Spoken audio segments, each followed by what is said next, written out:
Perhaps we need some outside universal threat to make us recognize this common bound.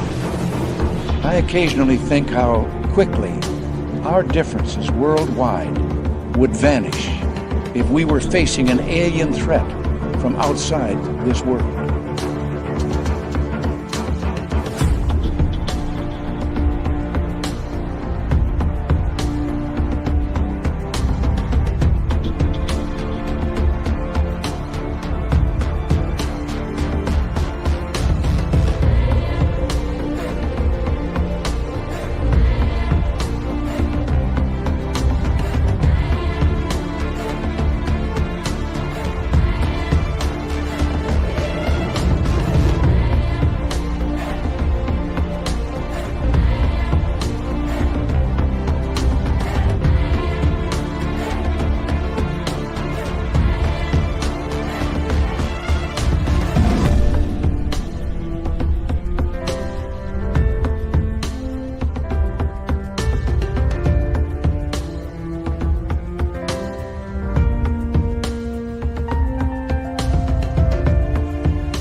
Good evening and welcome to the Thursday night edition of Spaced Out Radio tonight. My name is Dave Scott. Final Thursday of the month, which means it's Varla Ventura time. We're going to get into black-eyed kids, banshees, and monsters in the closet and under your bed, all in the same night. It's going to be a great show. But first, we have to say hello to each and every one of you. We have Kitty Caddywhack in the gold medal position. Trucker Andrew with a silver. Race fan taking home the bronze medal tonight as we scroll on down and thank Kitty for kicking off the Super Chat tonight. The Super Chat is a wonderful way to support what we do on this show on a nightly basis, so thank you very, very much. Mama Catherine, mwah, I love you, my dear. I hope you're having a great day and night. I know you love Varla, so we're going to have a great show just for you tonight, Mama Catherine, just for you. Road Flare, how you doing? Nice to see you tonight. Robert Lamoth and Magnus Vermagnuson, how you doing? Magnus Vermagnuson will be signing autographs after the show. Line up to the left of the studio, if you don't mind, to the left of the studio. We have Frankie B. How you doing? Anna Beline, how are you? Nice to have you back. It's been a long time. Stephanie Kenny Blankenship, good to see you. As we scroll on down to say hello to Mickey G. And who is next on our list? Well, let's just scroll down here for a while, apparently. Let's see here. Jerry Lahane, nice to have you here. Jaquetta, nice to see you. K17 Odd, thanks for coming on in as we continue on with our roll call. And we have Pat Regalado. I apologize. Pat Regalado, how you doing? Welcome back. Kurt M. and Paramarv, nice to see you. Ozzy Boss Tiger, thanks for coming on in. And Algaray over on Twitch, so excited for Varla tonight that he will be signing autographs at the gym, not to the right of the studio, but at the gym tonight. Yeah, the workout's over. He's got the towel around the neck. He's just waiting to sign some autographs. Aaron the Tree will be signing autographs after the show. Line up to the right of the studio, if you don't mind, to the right of the studio. Javier, how you doing? I missed you in San Fran, buddy. I was looking for you. I was. And you didn't show up, and I knew you weren't going to be there, but I still missed you. Carol Amario, J. True Seeker, nice to have you here. East Coast Turnaround on X, thanks for coming on in. Panda on Fire, how you doing? Doug Shelby is here. The Doug Shelby has arrived, which means we can officially start this show. And let's say hi to Walter Kochabinski. How are you? Jaron Carter, nice to see you. Dr. Bob, Undead Jed, nice to have you both here. And let's see here. We got Gizmo and we got Jay Cameron. Welcome to SOR Chat. And Hillbilly Herb, how you doing, my friend? I'm Hardcore on X. Mystery Forms, welcome to SOR Chat. As we scroll on down. And up next, we say hello to, well, let's just keep scrolling. Let's just keep scrolling, shall we? That's right. Signing autographs at the gym, Al Gray.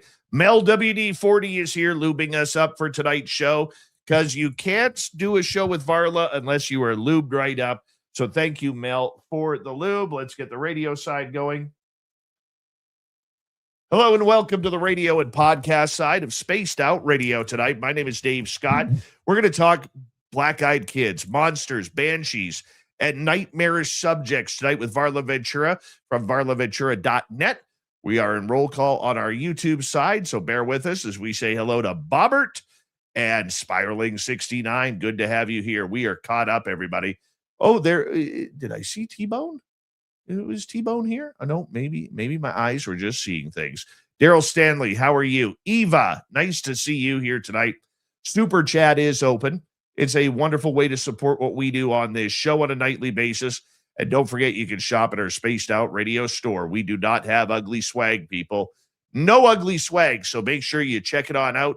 You can join our YouTube group and our Patreon group. Yeah, just go click on the memberships. It's fun. It is fun. Now, we are just moments away from Varla Ventura, Necessary Dialogue. How are you? 5 seconds, so throw those horns up, everybody. Let's rock.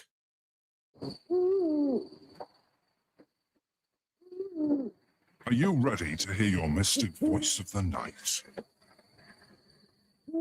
It's time to wake up. He's here. Shush. Be quiet. He's ready for you to listen. Let's point our ears towards the little cabin walls. We're together.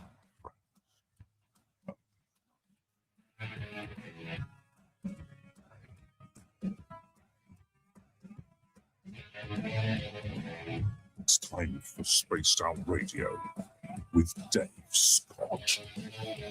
From the mountains of central British Columbia to you listening around the world, this, my friends, is Spaced Out Radio.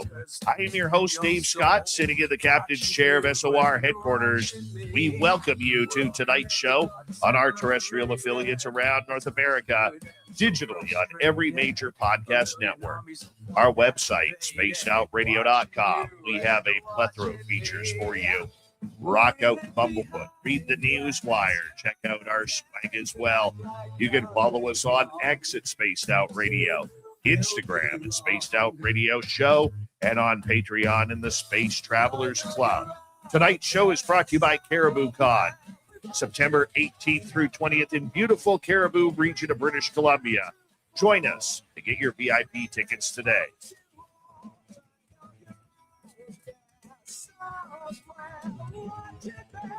It's always an amazing show when Varla Ventura joins us on Spaced Out Radio. We're talking black-eyed kids, monsters, legends, and nightmares with her coming up. Then in hour number 3, Swamp Dweller will join us for another spooky story. We will follow that up with the UFO report. Grant Cameron will be here from UFO Max. So let's get right to it. I love it when Varla is on because Varla Ventura is an acclaimed author, folklorist, and researcher known for her deep exploration of the strange, the supernatural, and the beautifully bizarre. A self-described lover of the strange, she has written numerous books covering everything from the paranormal parlor games and supernatural women's history to mermaids, banshees, vampires, and other legendary creatures. Her work blends folklore, history, and dark curiosity, making her a standout voice and writer in the world of the unexplained. So let's bring her on in. You can find her books at any major bookstore. varlaventura.net is her website. There she is. Varla Ventura. It's me. We love it when you're here. How you doing? I'm doing great. Thanks. Nice to be here. Oh, it's Nice always to see nice you, to- Dave. Oh, already harassing me. Just like that. Just like that. You know, I love Doesn't people come respond in the chat? Doesn't Dave's hair look cute tonight? Oh, yes. I'm actually having a good hair day. Our radio You're having a audience. great can't hair see day. that. Yeah, sorry, radio audience. He'll post a picture to Instagram later. I might just do it right now. Hold Or on. do it right now. While we're here, let's get you in the background, you know, and make sure that you're smiling. Oh, that's the wrong picture. Chat for a minute. All right. Hold on. You know, there's never time. There she is. Hold on. Where am I? There we go. Crazy All right. things just happened. We will Yeah. post that on Instagram momentarily. Hopefully it's not blurry. Oh, my eyes are closed. That's okay. Oh, just That's do it again. But also, you're gone off the screen. Yeah, I know. Oh, okay. Oh, yeah, because you didn't want to take a picture of yourself taking a picture of your right. There we go. There They we go. want I'm to do going the to tag you in that Wonderland. photo. Tag you. Wonderland. Absolutely. I'm gonna take one from my end. Absolutely. For people who may be listening to you for the first time, the one thing that I love about you is that everybody in the cryptid world seems to talk about Bigfoot, Dogman, and that's pretty much it. Maybe the old sea monster and legend and everything like that. But as I pose for your picture, but you decide to go into a more darker, macabre style of the cryptid supernatural world. And I know that you love that. You grew up with it. But what is the passion of the darker side of the cryptid world? Um, it's just more interesting, I think, overall. Well, Dave, you can't have light without darkness. And so I do think that people, when they're drawn to something that might be considered more in the like dark realm, are actually, it's important to be able to like see the difference between the dark and the light. And the other thing is we have this terrible tendency to equate darkness with evil. And while that's fun to do sometimes, it's just this like deeply rooted bias toward things of the unknown being bad. And those of us who have explored these fields and had encounters, sure, there's like varying degrees of positive and negative, but equating the darkness with something bad or evil is just, I'm not into that. So I think my preference for I always rooted for the villain. I couldn't help it. So yeah, there is a little bit of like evil fetishism in there, I guess. I love but but I I just love it. think, it's interesting. It's how we come to understand. I mean, we all have this part of ourselves. And what I think we seek when we're looking into the paranormal, into the fairy realm, into the other world, when we're interested in these things, we're seeking to learn about ourselves at the same time. We're trying to fill in that great unknown blank that exists in all of us, because we don't know. We really don't know what the other world is like. We really don't know what the afterlife is like. We are speculating. And the only thing I'd speculate on is it's probably different for everyone. So, long answer, dark is cool. Speaking of dark, one of the dark subjects we're going to get into right off the bat is the legend of black-eyed kids. So Yeah. for people who don't know what black-eyed kids are, they're one of the most chilling modern urban legends to emerge in recent decades. First widely reported in the late 1990s, this phenomena gained traction after journalist Brian Bethel described a terrifying encounter in Texas. He claimed two children approached his car late at night asking for a ride, but something felt deeply wrong. Their behavior was odd, emotionless, and when he finally noticed their eyes, they were completely black, no whites, no pupils, just solid darkness. The children insisted on being let in, growing more aggressive, but Bethel refused and fled the scene. Since then, hundreds of similar stories have surfaced across North America and beyond. The encounters follow a disturbing pattern of children, usually between the ages of 6 and 16, appearing at night, often at doorsteps, windows, or parked cars, asking to be let inside. Witnesses describe overwhelming dread, nausea, and even a sense of being compelled to obey. The kids often speak in monotone voices, repeating requests like, "Let us in. We can't come in unless you invite us." Many reports suggest their eyes appear normal at first, only turning black once attention is drawn to them. This is a scary topic. There are It certain things is. in our world in the weird and strange that I do not want to encounter. The black-eyed kids are one of them. Yeah, they're definitely one of the more scarier phenomenon. I've never had an actual encounter with one myself. I have a few theories about them. Um, Yeah, the not being able to, I mean, first of all, how hard would that be to, like, there's a child at your door seemingly asking for help, right? And you're turning them away. And there's all kinds of stories where, the person was like, "I can call someone for you," or, um, they'll come up to your car or things like that. I've been on a couple shows that, where the host has had an encounter, with what they think were black-eyed children, and it was actually in the middle of the day. So that's interesting. I think there's something going on there. It's okay. They're like they have attributes of like vampires, and they have attributes of sort of changelings in a way. So I've pondered for years if they are in fact changelings, if they are, which is a fairy switch. It's where a fairy child is left in place of a human child, whatever. And then in theory, the fairy children, the human children are taken away to the fairy realm and raised, and vice versa.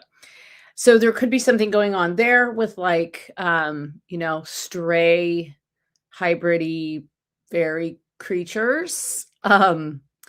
But it's interesting because in a lot of the old, especially in like the Irish folklore, like there's a lot of things that are kind of vampiric, and like a lot of the fairy realm is, we have this misnomer that it's these lovely little winged creatures that go from flower to flower, and it's not the case at all. There's all kinds of creepy, terrifying, um, trickster, sort of menacing to humans, but not necessarily inherently evil, that dwell in the fairy realm. There are also some more evil creatures that, or what might be considered evil, that are like a little bit more in the demonic, vampiric realm.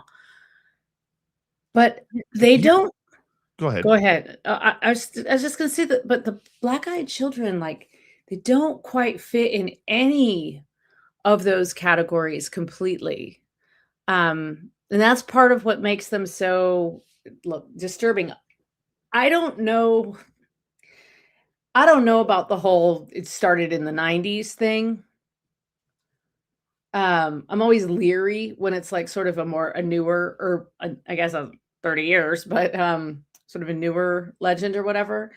But I have often found that we have a lot of names for modern, we like to call them cryptids. I mean, cryptozoology wasn't even a term until I think like the 1920s or something. And I kind of view that all as like potentially just sort of like otherworldly creatures, the other world being like the fairy realm, or the flip side.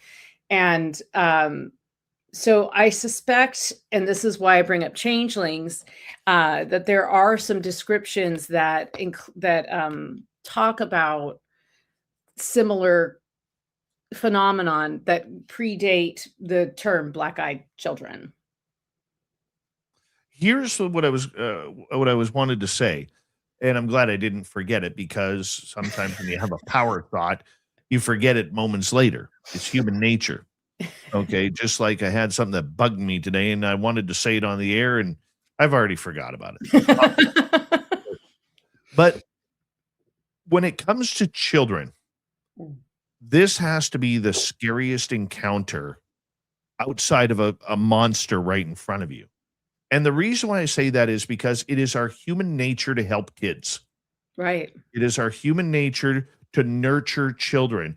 And when we see children not with their parents late at night, especially young children between that age of, say, 6 to 12, we are very much wondering, why is that child outdoors at night? What are they doing? Why are they running around? Maybe they're barefoot. Maybe it's cold out. Maybe they are lost, or whatever it could be, and it's our duty as adults of a good society to try and help children. but all of a sudden this menacing feeling that people are getting, oh Mhm. my, that's just Yeah, that's just odd. headaches and like nausea and things like that. Yeah, it's very interesting because that's exactly what makes it so scary because like I would I let them in? Probably. And then what would happen? No one ever tells what happens when that's I've never heard what happens if you let them in.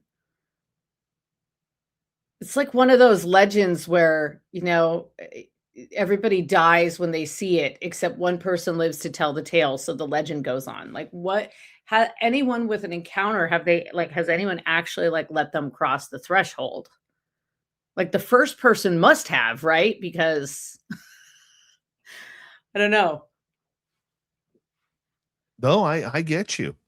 I totally get you, and it is one of those things, Varla, that I've heard once of somebody letting the children in, and allegedly this person, obviously this is third hand story now, but this person who let the black-eyed children into their home, nothing was stolen, nothing was taken, door was closed, but they woke up passed out on the floor.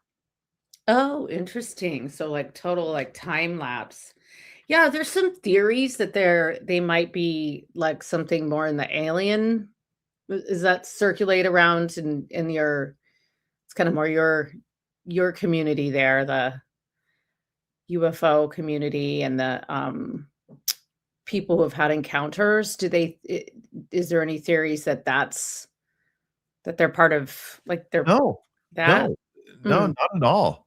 Not at really? all. I hear more paranormal than cryptid or Yeah. anything like that.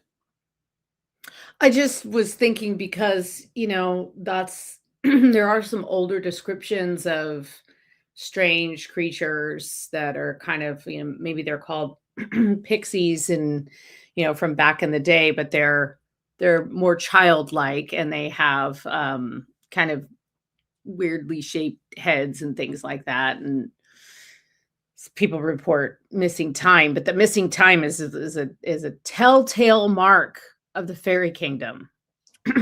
So, missing time is really a big like, that's a big indicator, that, that happens all the time in all of the, like, really robust records of especially Celtic stories about, Irish stories of, the fairy kingdom.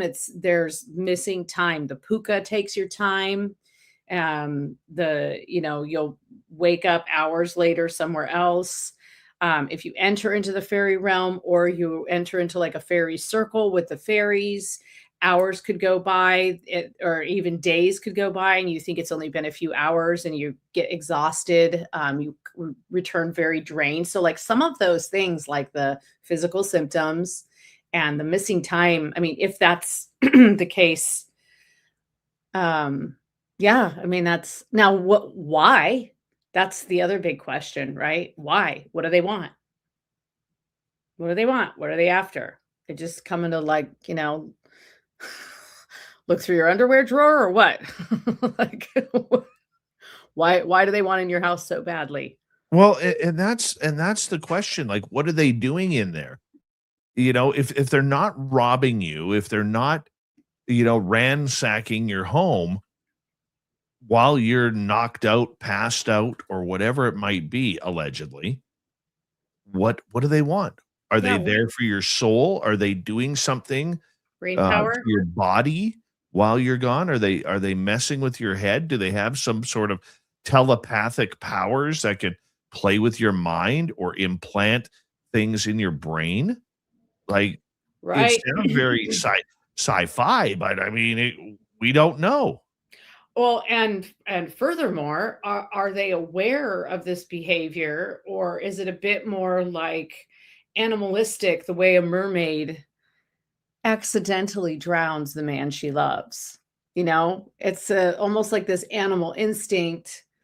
Didn't realize he couldn't breathe underwater. I can breathe underwater. So is there also just something kind of more, like, not necessarily evil, but just sort of like kind of more instinctual, not necessarily coming in at it trying to do anything, but kind of set to this task. It seems like they've been set to this task. Maybe that task is just to scare you, because that's a big lesson that we get from encounters with the other side is reevaluating what's real, what's not real, where we are in life. You take a wild ride with the puka, and you're going to be reevaluating your life big time, dangling over a cliff. And then you're going to start thinking, maybe I should lay off the sauce. Do you think then that maybe, just maybe, these are some sort of harbingers of depression, Oh. tough times in our life? Okay, like Hmm. shadow people are alleged to come around when you were at your worst, depression, Trauma. anxiety. You know what Or I'm saying? you've gone through some big trauma. Yeah. Yeah. Yeah, like you're vulnerable in that moment. Yeah, I never really thought about that. That would be interesting to, if you could track down enough people who've actually, legitimately had these encounters and try and kind of compare what has happened to them in their lives around that time. I mean, yeah, they could be physical manifestations of all kinds of things. Yeah, that's definitely possible. I never thought about that before, but I mean, that's the banshees are harbingers of things. Shadow people are. So why not black-eyed children? I think we just don't really have enough information to be able to say there's a, that because nobody probably ever asked that question, Dave. Someone just told the story about the black-eyed children and how scary it was, and no one followed up with, "Well, what's going on in your life right now?" Not trying to say, "Oh, you're just it's in your head, it's just trauma." And I'm not saying that at all, but that, there are physical, manifestations from the other realm that indicate things like you just said, like that, there's trauma or some kind of, uh, grief happening. I think shadow people are often attached to grief, but not necessarily like immediately, right? It's like that grief like a year or two later, that grief. And it makes sense, right? Like that the shadow realm would be kind of peeking in.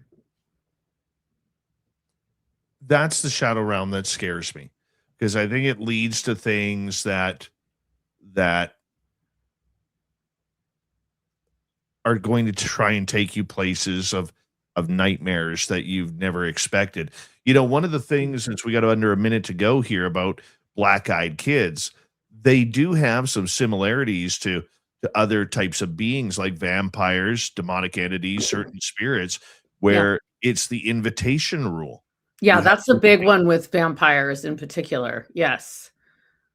Yes, to be in fact, I was told by a witch not to put a welcome mat out. She said, "Don't put a welcome mat. Don't just say welcome." Like, anything could come in if it sees welcome. It's an invitation.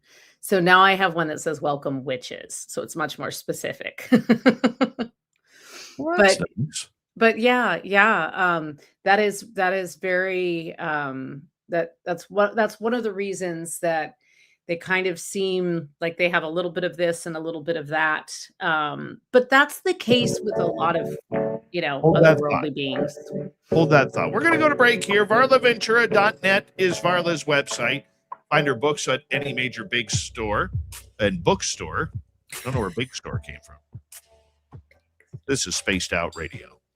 Let's take a break.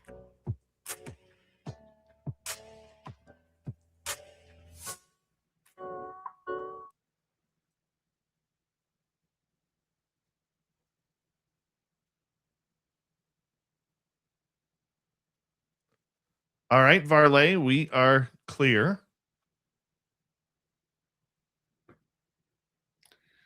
Cool. You look tired, dear. I am. I'm drinking something with like a little bit of caffeine in it right now. I was sleeping until like 10:15 or so. It happens. Yeah, I'm really tired. I've been getting up really early and working a lot. Yeah, So, you've been working your butt off lately. Yep. D. Mora, how you doing? Gaia Love, welcome to SOR chat. Lots of new faces in our chat room tonight. Mm. It's nice. I never look at the chat. I was trying to find. I gotta find something in this book. You go. It's about the boogeyman. So.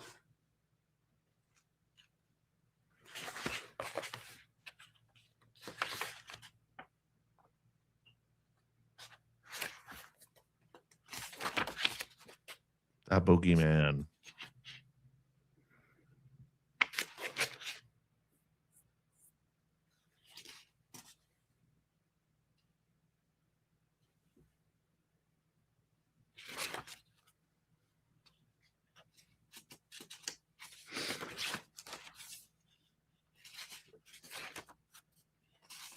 Good time. I know I have it in here.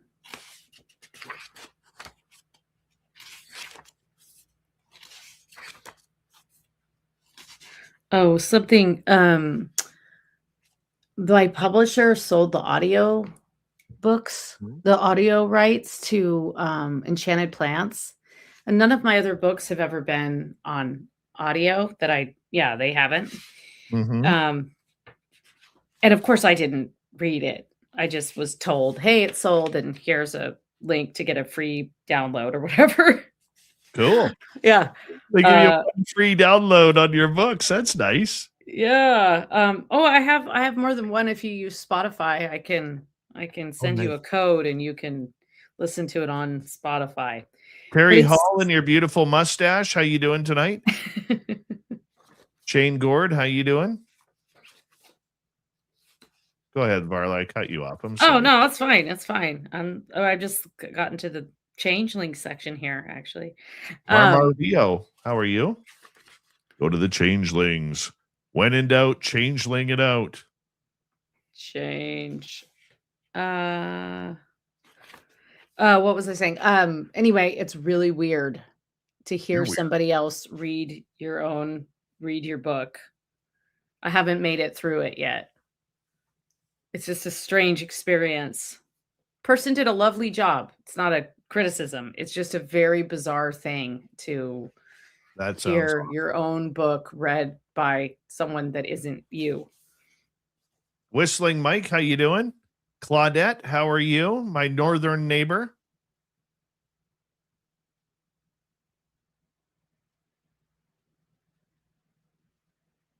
I have drumsticks in my freezer for after the show.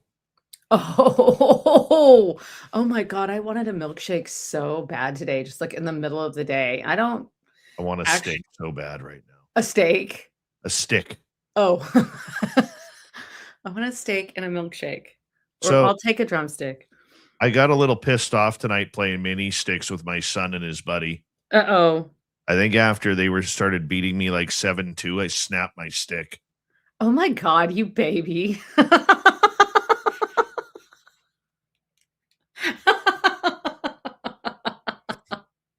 That probably deeply satisfied them. Oh, yeah. Hello to number 14 in your program tonight. Starting at right wing from Stockholm, Sweden, Lars Jansson. Lars has 28 goals on the season, by the way. 67 assists. Having a good year. Contract year, too. Good morning, Skip to my Lou.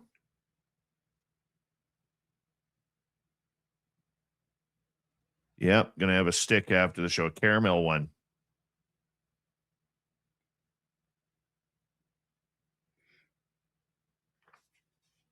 All right, we got about 25 seconds. Thank you to Area 54, Kitty Cattywhack, Gizmo, and Pat for your super chats. We greatly appreciate your love and support. Fap, Dave, your bland appearance annoys me. Fap, go brush your teeth. Is it the shirt? Here we go.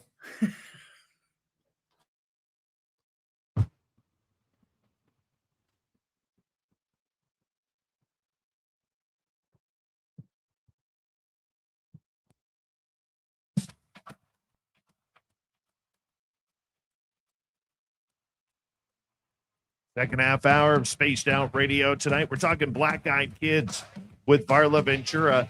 My name is Dave Scott. We appreciate you tuning us on in as we love you hanging out with us. Reminder to all of you that if you miss portions of this show or others, check out our free archives on YouTube or any major podcast network.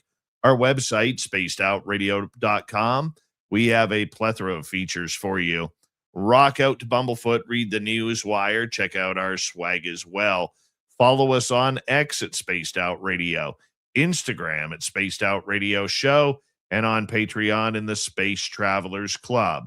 Here we go. Varla Ventura. You can find all of her books at any major bookstore as well as online at varlaventura.net. Thank you for joining us, Varla. My pleasure. I was just reading through the Changeling section of that book, trying to see if there was any good descriptions that we might be able to kind of match up with the black-eyed children, but I didn't get too far. You got sidetracked because you caught on to a story you couldn't remember. I got sidetracked because I was kind of like, well, this is a really clever header, you know. You're like, this author is great.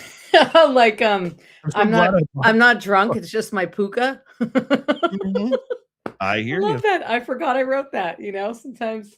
Oh, well, this book was when did I write this? I wrote it, I want to say 2017, 2016, something like that. So that was 10 years ago. Came out in 2017. So I wrote it in 2016, actually, probably 2015. When it comes to black-eyed kids, one of the things that people suggest is that these beings, creatures, whatever you want to call them, seem to feed on emotion or physical energy. Witnesses report having sudden dread or panic, feeling nauseous or all of a sudden really weak, lingering unease after the encounter. What do you think they're doing to our energy pattern? Yeah, see, that feels real vampiric, doesn't it? That's like that like energy vampire. It's like being around somebody that just completely drains you, and you figure out that they're like literally trying to drain your energy field. Yeah, I mean, I don't know. They obviously people are having like really visceral reactions to it, so there's something to that. I mean, some people are also more sensitive than others, so certainly some people may not experience that level of like physical distress. I mean, it's entirely possible that you could just drive away and it'd be fine, but yeah, I suspect there's just like, you know, kind of that way. I don't know if this happens to you. It happens to me. So this is like one of those. It's happened to me since I was a kid. But if I get like too close to like a power station, I get a headache.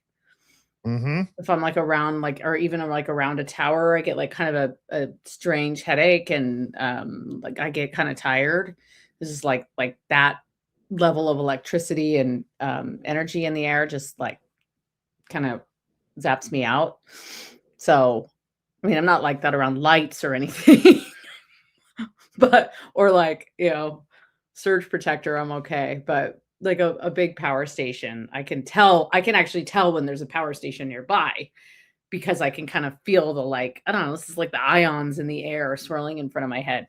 So so that could be part of it, is just like, you know, to completely just knocking someone out and draining them. And vampires have this reputation for feeding on blood, but really vampires are just the undead. and they're so like the broad sense of a vampire is something that's the undead. It's come back from the dead. It can't die. And it relies on others for its life force. That could be purely energetic. Did you ever see, or did you read the book or see the movie Let the Right One In? No. Okay, that's a vampire movie, and the vampire in that movie is a child, and it's really, really scary. I highly recommend it. All It's right. really good. It came out probably 15 years ago or something like that, but it was a really scary book, and then they did a beautiful job with the movie. Now I want to rewatch it. Let's all rewatch that in the next week, and then we can have a group chat about it. Oh, yay. Let's do that. Let's do that. Let the Right One In. I want to get to a couple more things about black-eyed kids. Okay. What do you think about them maybe being interdimensional beings that can cross over from another reality and are testing the human boundaries? Sure. I mean, that's possible, but I'm not real into the interdimensional. Well, let me be clear. I don't view it as perhaps as like in I don't use those terms, I guess, but like I know that something can cross over from another realm. I call it like the other world or the fairy world or so yeah, that's kind of what I was saying, that I think that they could be coming from that realm. And we are referring to them as one thing, but they've actually been doing this, since time immemorial because they are otherworldly creatures. So I don't call it interdimensional. And I do think interdimensional has a little bit of a different meaning, especially in sort of like modern cryptid society. But, I have a more Victorian approach. Yes. You're more dramatic. Yes. You have chandeliers, so you're more dramatic. I wish that was a chandelier. That's a plant. I need chandeliers. I need more chandeliers in my life. See, I knew that. I knew that. I know. So apparently their creepiest patterns, they never break in. They always ask. They get more aggressive if refused. And when denied, they eventually leave. The last part is key. Whatever they are, they seem bound by rules. Yeah. Yeah, that's very vampire-y, isn't it? Vampires have a lot of rules. So Why do kinds of stuff. vampires have so many rules? I don't know, because they're truly undead versus just like being a supernatural creature. Meaning perhaps they were actually like alive at one point as a human. That's what I'm wondering. It's like that you get extra rules if you were human and you choose to become a supernatural entity, whether it's by conscious choice or oops, just went home with this vampire and one thing led to another and now I'm immortal. Yeah, there are very specific rules. Well, the fairy kingdom is quite orderly. And I know I keep saying like fairy kingdom, but like I just want to reiterate that is sort of what I'm calling like what other cultures call the other world or the second world, or some people call it like another realm or dimension. I just say fairy realm because that's kind of the broad term for me. But there are rules. There are lots of rules, and within that realm. And not only are there rules for the more supernatural creatures, there's also rules for humans interacting with them. And generally speaking, if you break the rules, that's when the fairies come for you.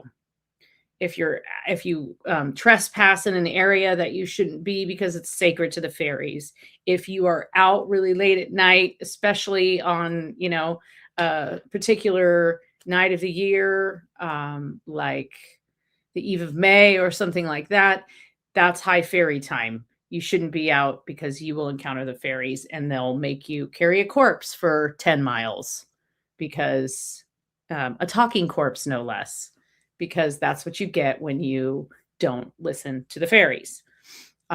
So there's a bunch of rules there. So it doesn't, really, if you looked into it, each sort of creature or entity has its own set of rules. And I suspect that that's true. That's, true for Bigfoot. There's true, like there's certain, I don't even know, should we call them rules? We call them rules because we're humans and we like contracts and rules and things like that. But they're just sort of like guideposts for, guideposts for the supernatural. It's so weird that a monster or a creature like vampires or black-eyed kids have to play by a certain set of rules. I mean, you wouldn't think that if they're evil or demonic. Right. So perhaps they're not evil or demonic. They're actually just doing their thing in a kind of more animalistic way. I mean, just because we have a negative reaction to something physically or mentally doesn't mean it's evil. Means, I get that. right? I mean, I don't know. I think if we were really trying to, I mean, it's just not really something we want to experiment with, right? Like we're not going to set a trap for lay out some snacks for some black-eyed children and just see what happens, right? We're not. We could do that. I don't think a lot of that's going to happen, and I don't think we're necessarily interested in inviting things that are perhaps damaging to us physically or mentally. We shouldn't probably invite those things. It's more about like what to do if you do encounter them. And, no one dies. It's just really, really scary, right? No one's died that we know of, or have they? Well, you can only I don't hope think so. I don't. until it happens.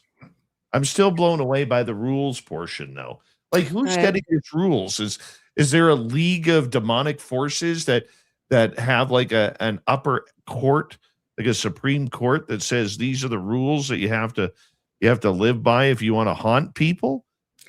Okay, so I think of it more of like it's like a natural order, and I think of it, and this is after studying like the fairy realm for several years and studying the plant realm and seeing a lot of the parallels there. There are certain rules in nature. I don't even know if you would call them rules. There are just certain things that happen, and there's a sort of a hierarchy and a structure that exists there, and that exists, I believe that exists in the supernatural realm. There are, of course, things that are rule breakers that are just going to break out and do whatever, just like there's humans that do that. But I kind of think of it more of like there's like more the way if you look at like nature and how one thing kind of is in charge, trees are in charge of this and fungi are in charge of like enriching the soil and helping plants grow at the base of the trees. And like there's a whole system there. We don't always see it or know about it, but there is a whole system in place and it is, excuse me, constantly happening. And I think it's kind of like that hybridized with some of what, we have as humans. I mean, we, like you were talking about our moral duty to, look after children. Like that's just part of rules of society, but they're not like written rules, right? They're just like, duh, of course you would do that rules. So I think of it kind of, somewhere in between those, but more in the natural order of things, closer to the, the rules and chaos and destruction and renewal and life that happens, every day in like a forest, for example. So, certain trees aren't going to grow in heavy clay soil without enough light. And so certain creatures aren't going to be able to cross a threshold without an invitation. Let's switch gears here. Okay, as we are talking with Varla Ventura tonight, author extraordinaire of The Dark and the Macabre. It's the only time of the year I get to use, or month, where I get to use the word macabre. Only time. Well, Well, I'm flattered. I save certain words for you. Thank you. I really appreciate that. I love that word. Not everybody gets a macabre from old Davy Scott. Let me tell you that. You know, I just don't throw them out like they're guitar picks at a concert. My goodness, what do you think I am here? But one of the places where we get scared is our bedroom. And it's more than just after a one-night stand where you don't know who you're actually with. Okay? I mean, trust me, there's a couple of times in my life I've tried to gnaw my arm off, right? But it happens. It happens. Walked right into that one, Dave. I mean, I totally did. I totally did. But from children on up, even to us adults and even seniors above us, nightmares happen. You know, things moving in your closet. You know, we always heard about don't get out of bed because there's a monster under your bed and he will grab your ankles, tickling your feet at night, no one ever said that to me. No one told me not to get out of bed because a monster was going to grab me. Aliens, That's terrible. Bedroom, and I mean, we all kind of laughed at it when Disney's movie Monsters Inc. came out. Oh, the screams that power the other world. Yes. So clever. Love You're that. not supposed to sleep with your feet dangling over the bed uncovered because the monsters may grab your feet. Right. Right. And believe it or not, I actually had that happen a number of years ago. Do tell. I did. It was after the show one night. This is going back probably, 8-9 years ago now. I was still new in the house here. And I went to bed. And I'm somebody, I don't sleep with my feet covered up. I can't stand it. I'm always kicking the blankets off my feet. And so I'm laying on my stomach, passing out. And all of a sudden, I feel my right leg start to raise in the air. Ah. And I literally, because I was just before I hit my deep sleep, I remember literally saying, guys, not tonight. Please, not tonight. I'm way too tired. And I felt them literally, or whatever it was, put my foot back down on the bed. Wow. Yeah. That was creepy. I thought about it afterwards and I'm like, here I'm acting like half asleep, all nonchalant, my legs starting to raise up. Like it wasn't really high up, only a few inches, but still the fact that something was picking up my leg. Yeah, but you were too tired in the moment and you just wanted to you're just too tired to deal with it. And then it probably wake back up later going, oh God. Right. What just happened? Yeah, I've had I've never had anything, actually I have. I've had a number of things like that. One of the ones that I remember the best was I was sleeping alone in my bedroom in one of my apartments in San Francisco. I lived in this attic for kind of the attic of a Victorian for many years. And I actually lived in the front apartment and the back apartment later. This was in the front apartment. And I felt something sit on the bed. And it was right as I was kind of drifting off. Right. Like you said, right before you're getting into deep sleep. And my first thought was I thought, oh, how cozy, like the cat. And then my second thought was, I don't have a cat, because you're sleeping. You're like, oh, that's comforting. Wait, I don't actually have a cat. And I didn't have a cat at the time. So then I kind of sat up and I was like, okay, that definitely happened, but maybe it didn't happen. So I'm just going to go back to sleep. I guess I was just, asleep and I imagined it because that's what happens in the moment, right? You just kind of whatever, I just want to get through this and go back to bed. And then it happened a second time. And that's when I was like, okay, I wasn't asleep. That just happened a second time. And I kind of sat up, but was I think I said something I felt that. or something like that. And then it happened a third time. So then I kind of was like, it's okay. I'm going to go back to sleep. Happened a third time. I just got sat up and I said, I really felt that. And I turned the light on and I just stayed awake for hours after that. I don't And blame I mean, you. that wasn't anything like sneaking out from under the bed, but and there have been other times like that where I felt something like tap my forehead or tug on my arm when I've been in bed. And that's, that's okay. A couple things. First of all, we're in this like we're in a state in which we really are crossing realms, whether you think of that as conscious and subconscious, or you think of it as the astral plane and the mundane world, like however you want to frame that. If you go science or metaphysics, there's a transition that happens undeniably physically when we are asleep. And this can open us up to things that we might not be able to see or feel in our, waking state, partially because our brains are going all the time. We got our to-do lists and we need to do this and thinking about that and reading about this. And so a time when we're actually kind of like able to shut down, that's a time when we might become more sensitive to outside or, supernatural forces, for lack of a better term. And as you well know, you don't walk into like a paranormal investigation, banging the walls and like making demands. You spend a lot of time sitting in silence. The more time you have that's quiet and calm, the better, right? The better to scare you with. But then the other the other element of this is when you were talking about the way that we describe these things or we're told when we're children, it immediately made me think like, there's always that juxtaposition of practical advice in there. I don't want you to get sick in the winter, so keep your toes in the bed. I don't want you to get up out of bed because I want you to stay in bed all night. So I'm going to tell you there's something, creepy under the bed.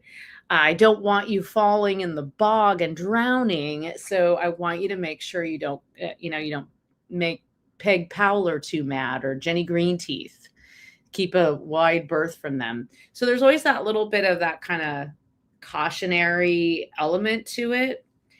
But I think it's like pretty damaging for a child to have an experience like that and then be told I don't know what's worse, being told something's there just to scare you into doing what the parents want, or a child having an experience and the parents dismissing it and saying, oh, it's not real, it's just a nightmare or something like that. So Okay, but what about where did the mystery of monsters coming out of the closet come from? I mean, it's a dark space and it's a doorway often, right? So there's some kind of portal. I mean, I've had a couple of closets I didn't care for. Generally, closets are fine, right? They hold your stuff. But I've had a couple apartments, older apartments, Victorian era apartments that I just never wanted to put anything in that closet. It had real weird vibes. So I don't know. It's got that kind of portal energy.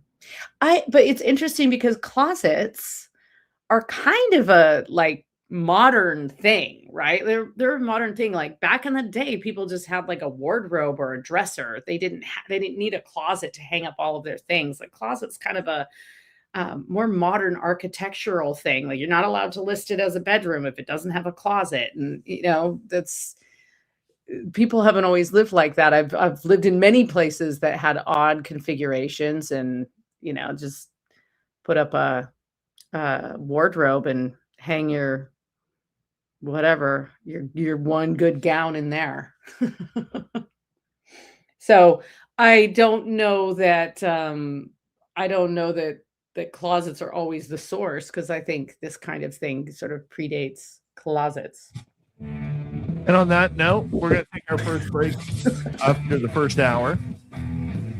Second hour of Spaced Out Radio, more monster talk.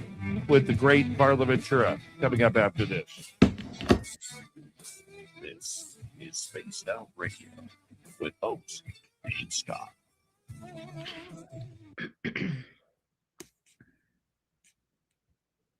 If you've seen me looking down, it's because I'm posting on Instagram the photo.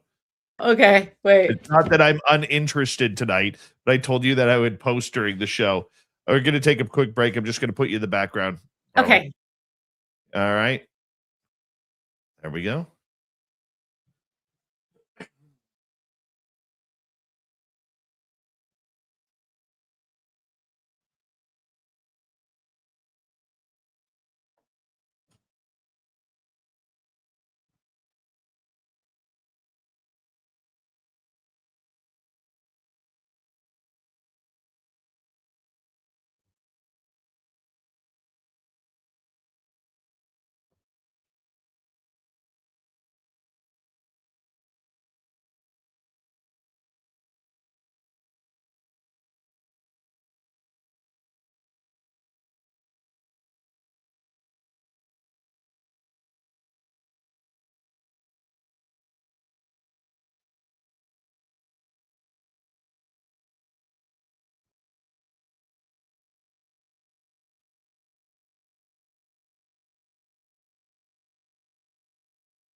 All right. I am back.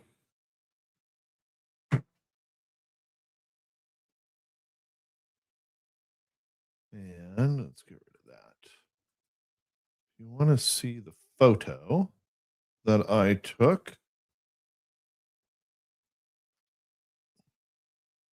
let's go here.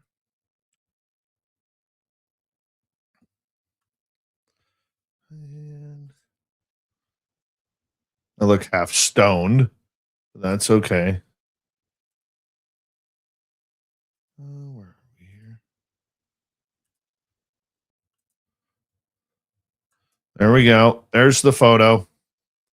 There's the photo. Thank you, Varla. You can see Varla in the background. There's the studio. My Texas flag. Come and take it. It's for the aliens. There you go.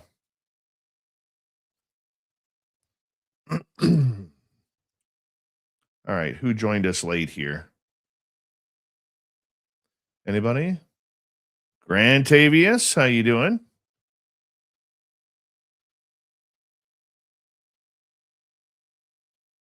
Haven't heard from Algaray. He must be signing autographs.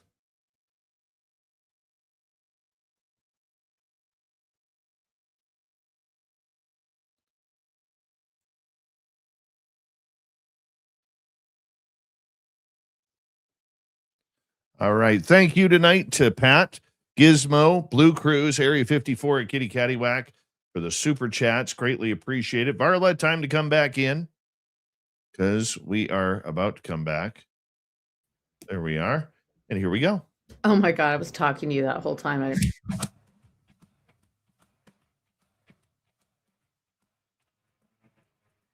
Here we go with hour number 2 of Spaced Out Radio tonight. My name is Dave Scott. Our good friend Varla Ventura is here talking monsters in our closets. Yes, that's what she is doing. All right. You can find Varla's books at varlaventura.net. But first, we want to say hello to everyone listening in on our terrestrial affiliates around North America, digitally on every major podcast network. Our website, spacedoutradio.com. We have a plethora of features for you. Rock out to Bumblefoot, read the news wire, check out our swag as well. You can follow us on X at Spaced Out Radio, Instagram at Spaced Out Radio Show, and on Patreon in the Space Travelers Club. The Desert Clam has set the password for tonight in the SOR Space Travelers Club. Weeple. Weeple is your password. Use it wisely, Space Travelers, as the Clam sets the password each and every night right here on Spaced Out Radio. Let's go to Varla Ventura, author extraordinary. You can find her books online or at any major bookstore out there. She's one of the best when it comes to writing about the darker side of the cryptid world. varlaventura.net is her website. Let's bring her in. Varla, how are you? I'm still good. Thank you. Thank you for liking the photo that I posted on my Instagram at Dave Scott SOR. What I was saying to you when I didn't realize that I was muted is that I posted the opposite. I posted from the other side. I posted a picture of us from my laptop. So Oh, you have to send that to me. I tagged you in it. Do you need me also to send it to you? Yeah, send it to me and then I'll do the Okay. other side on I put it on Facebook as well. Oh my goodness. I almost spilled my water all over the place. Oh dear. That would That's have been terrible. a disaster. Absolutely terrible. Technology and water don't go well together. No, they don't. That's one of the frustrating things. That's a faux pas. Never gonna use faux pas either. You gotta use them all tonight. Faux pas, macabre. All right. So let's get right to it. macabre. Let's get right to it. Otherwise, I'm going to start laughing here.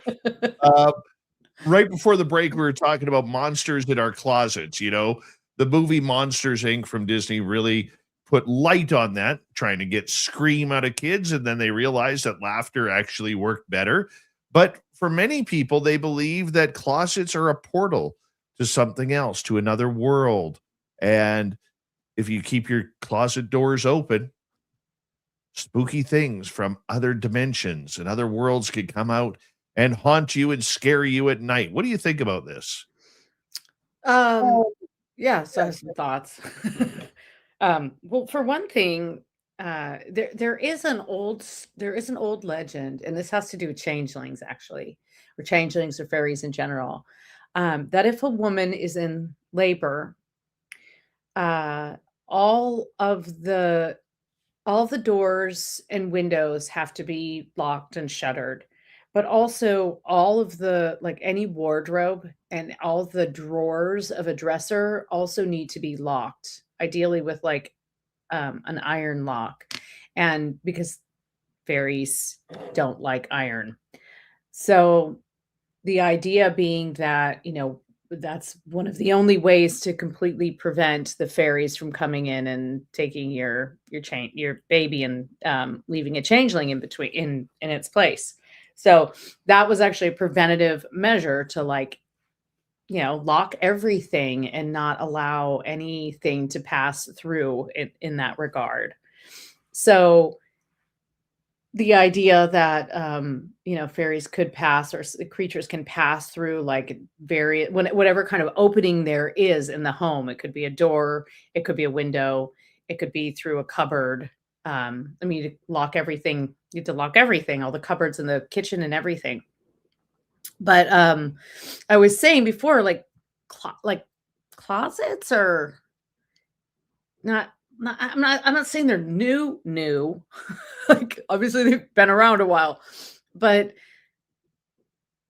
it wasn't it didn't used to be as common that, like, every single bedroom had a closet.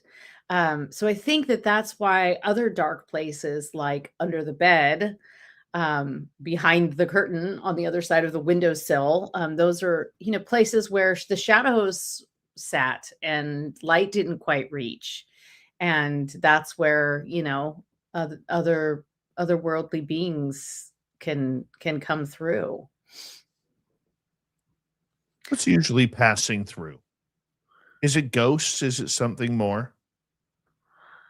Well, I mean, there's hundreds of you know possibilities there. Maybe more than hundreds. There's a lot of different schools of thought on what ghosts are. Are they something that are, do they exist and as like us in the afterlife and we come back? Are they just sort of like repeat patterns? There's all kinds of like theories about that. But I would say like average, if I was going to say like what comes through the shadows, certainly when we reach specific times, for example, leading up to Halloween, and as we go into Samhain and the sort of like darkest time of the year, that's the longer nights, the more darkness there is, the more things can come through a portal. I mean, on a Halloween night, all kinds of stuff comes through from they come out from a cave, and you got two-headed werewolves and vampires and ghosts and all kinds of like supernatural creatures.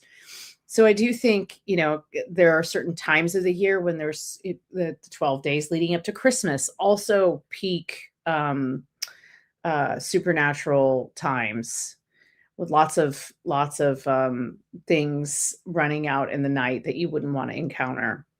So there's certain, times of the year that it seems like there's more of a gateway. But I mean, sure, I think less so ghosts. I feel like ghosts kind of can just do their own thing. They can appear whenever, wherever. It doesn't necessarily have to be from the shadow realm. I think it's more important that it's like at a time when you are like we were talking about, it happens a lot as you're relaxed and going to sleep. But all kinds of things could come through. You could have that's when like the brownies and the pixies and the hobgoblins come through and do all their work tidying up your house or thrashing it at night. Um, you could have the pukas are usually out at night. You can encounter them sometimes during the day, but frequently they're seen at night. Usually you've been out too late. And pukas in particular prey on drunks and unreliable narrators. That's just sort of who their victims tend to be. Um, Part of the trickster element is to create a situation in which no one's going to believe you anyway, which is, the tricksters just kind of like deepening the madness that you experience just for fun. What else could come through? Well, okay, so then we haven't really talked about banshees. Banshees they don't really come through a portal so much as they come for a specific reason, which is a little different than, I don't know, like a ghost trying to come through and lift your leg up or whatever. Might not have been a ghost. Are you sure? It might not have been. Could have been like a whole collection of little trooping fairies that wanted to carry you off. And you were like, not tonight, guys. I wouldn't want the fairies to carry me off. No, I can't say the same. Oh, I know. I know. Like, there's a lot of beautiful things in this world, but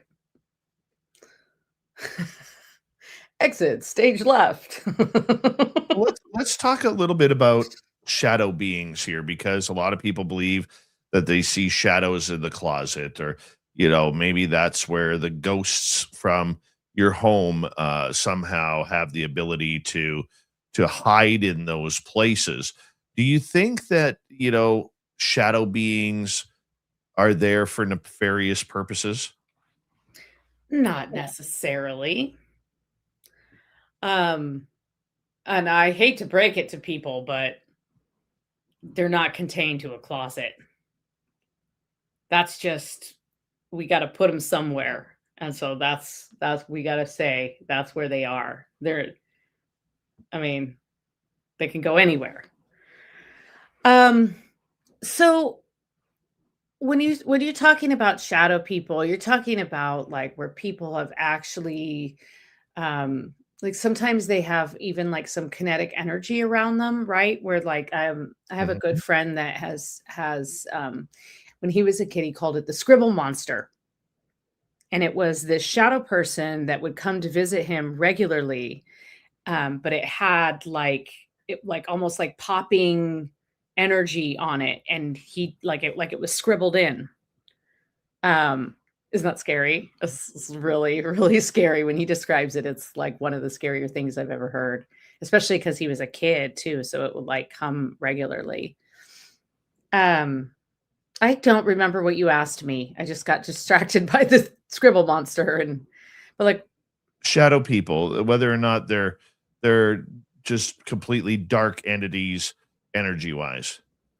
I really liked what you said before about the idea that they're more almost more like indicators of something that's like happened to us. So, that and from the people that I know that have told me about shadow creatures, or like sometimes the descriptions of Hatman are also very like shadow creature like, right? He's basically a shadow, but he has a hat.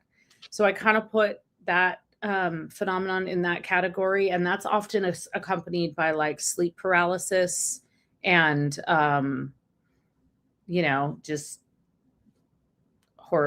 like a horrible kind of feeling coming over you, mostly probably because you can't move and there's like a giant shadowy creature looming over you.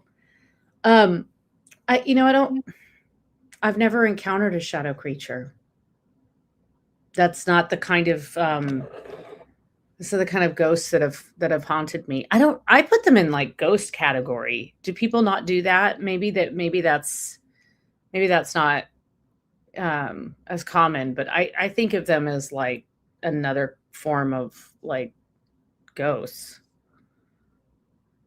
Like it's just, that's how it comes back, Could be, but could also be just, as I said, like the puka appears to kind of, play tricks on you, but also there's a lesson there. So it could be a physical manifestation of something that needs addressing in the physical realm, right? Like trauma. Trauma is not good. Trauma, grief, fear of something, not the shadow people, but fear of like a great fear of something in your life, which, we all have. Let's get to a couple of audience questions here. let's start off with Daryl. You said Christmas. Is there a haunted 12 Days of Christmas song or saying? Oh, I don't know if there's a haunted song. Someone should write that, actually. Work on it now and it'll be out in time for Christmas. But there's a few there. I think I might have a poem in one of my books that talks about kind of like a rhyming-ish poem talking about the 12 days of Christmas. But there was a man named I think his name was Clement Miles, but that might be the guy who wrote the 'Twas the Night Before Christmas. I think that's who wrote 'Twas the Night Before Christmas. Anyway, there's just like this period of time between, during the 12 days of Christmas. And for a lot of people, that's the 12 days actually after, like leading up to like what's considered the 6th of January is like the Epiphany, I guess.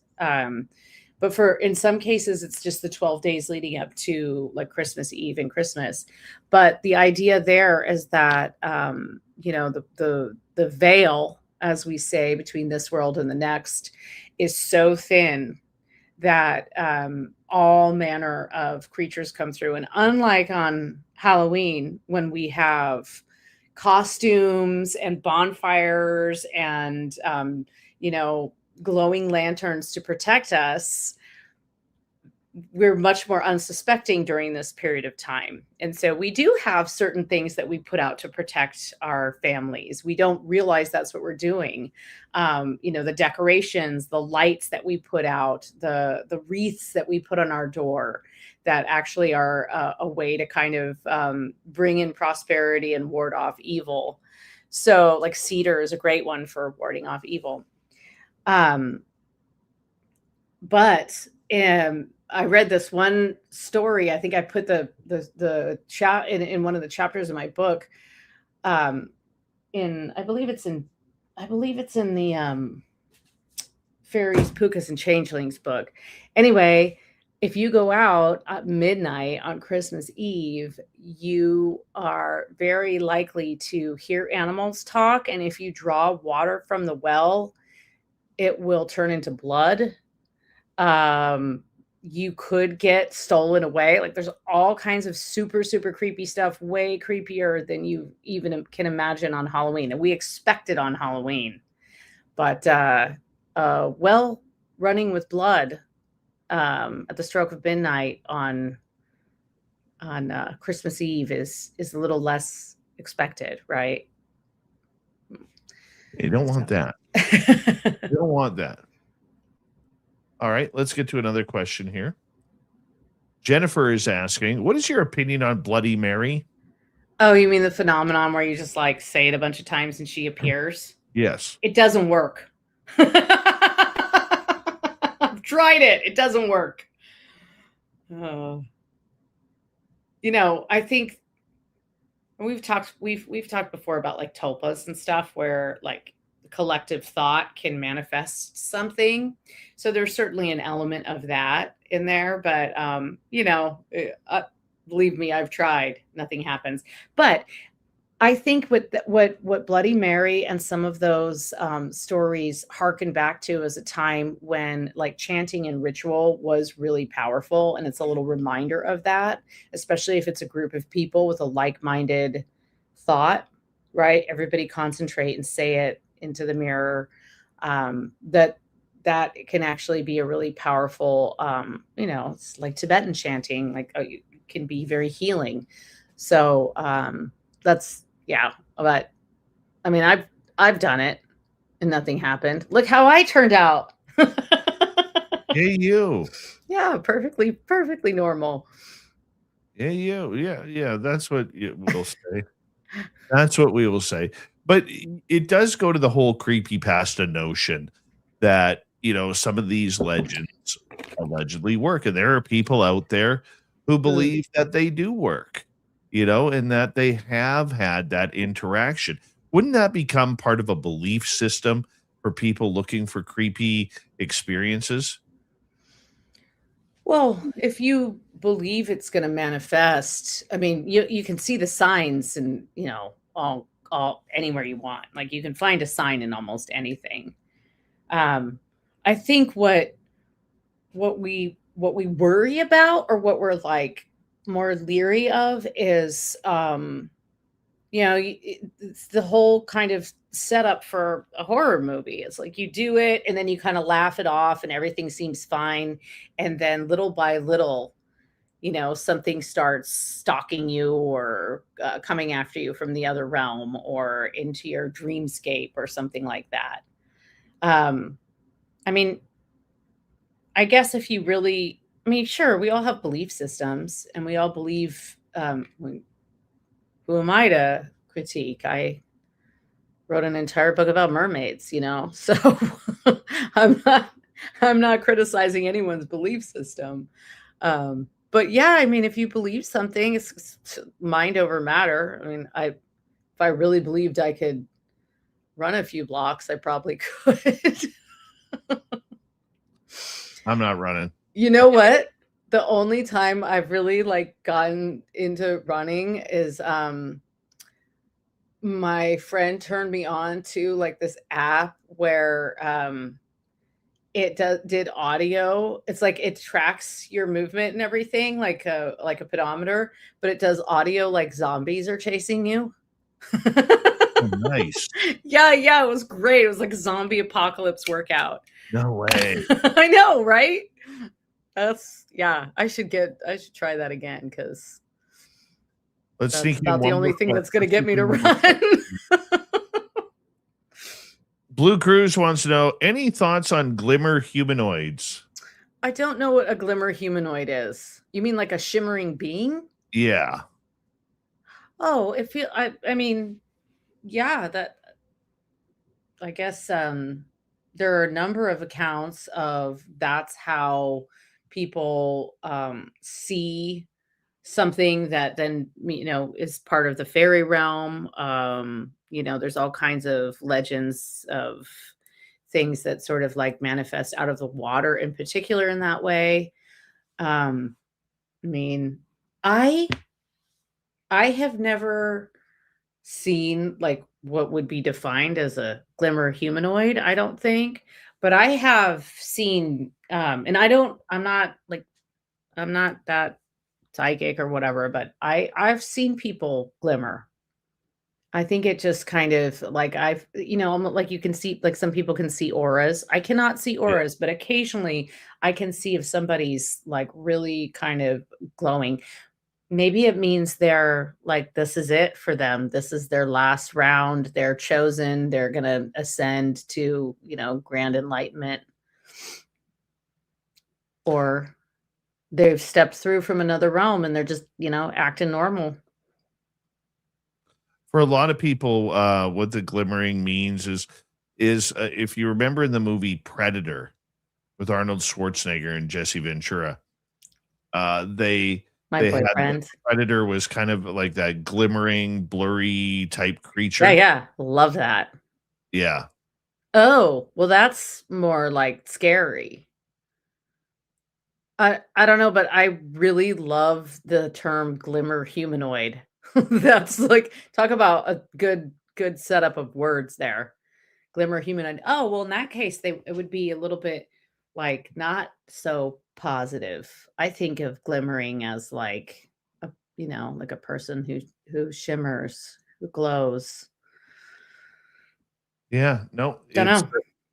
it is something a little bit different, but I mean, it is something that people have claimed to see, and a lot of times it happens around UFO encounters as well. Ooh, okay. Well, I should look into that more because that sounds very interesting. I think so. Glimmerhumanoids.com. There you go.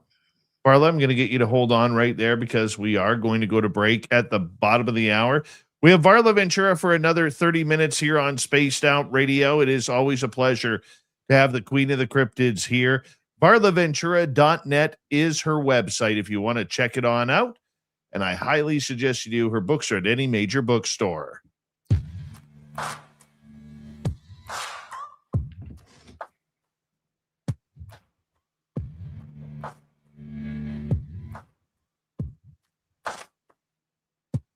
listening to Spaced Out Radio with your host, Dave Scott.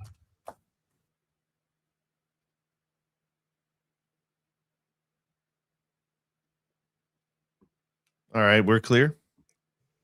Okay, just send you the pictures. Sent you the pictures. Or the pictures, yeah. All right. Oh, look at that. There's a Varla Ventura picture of me.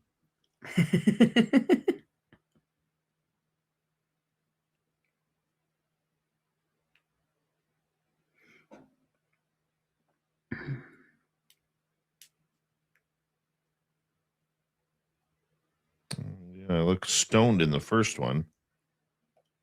No, you don't. Totally. You just look happy.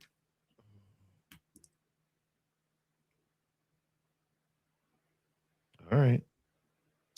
All right. I like that I'm all like green. You are green. People look at Very you, green. they're green with envy. Green with envy. And then we're doing like I'm holding my camera. I was like, oh, what am I doing with my hand there? Holding the camera. Also, I didn't even see this question, which I'm really glad that I screenshotted it because it's amazing. Howdy, Area 52. If you give black-eyed kids black-eyed peas to eat, does the universe collapse? I didn't even see it. I didn't see that question. That was great. Nice. Nice. Funny times.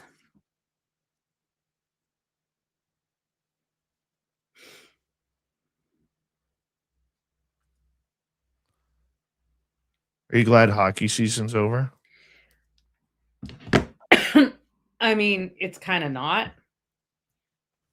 Are you going into spring hockey? We're in spring and summer training now.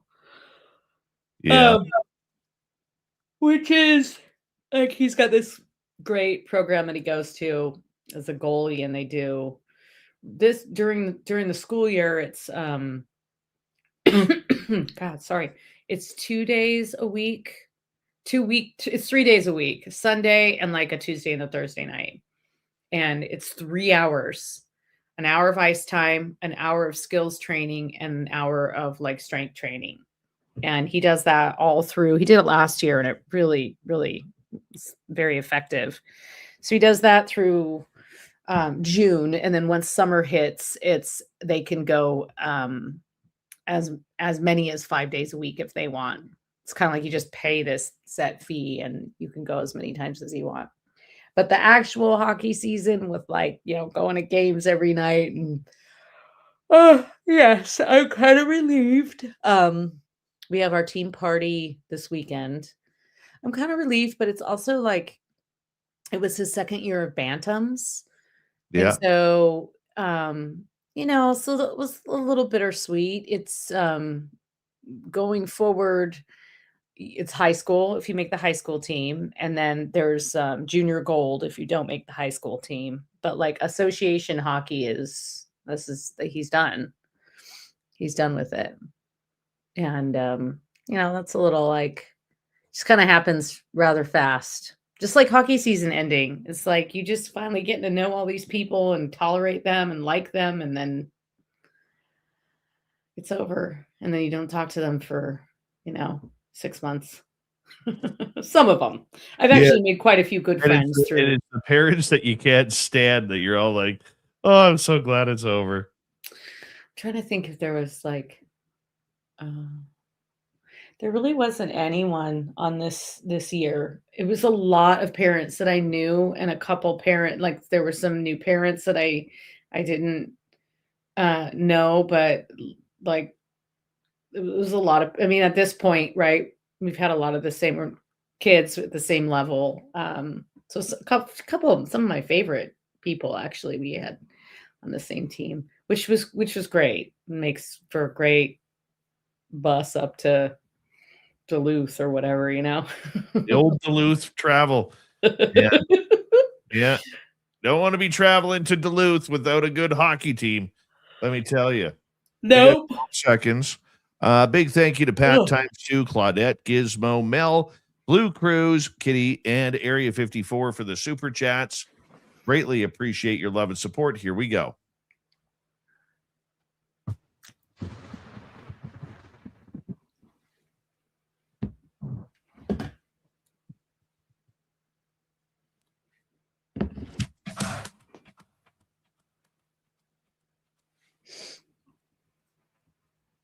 We're into the second half of Spaced Out Radio. Let's kick things off with Varla Ventura.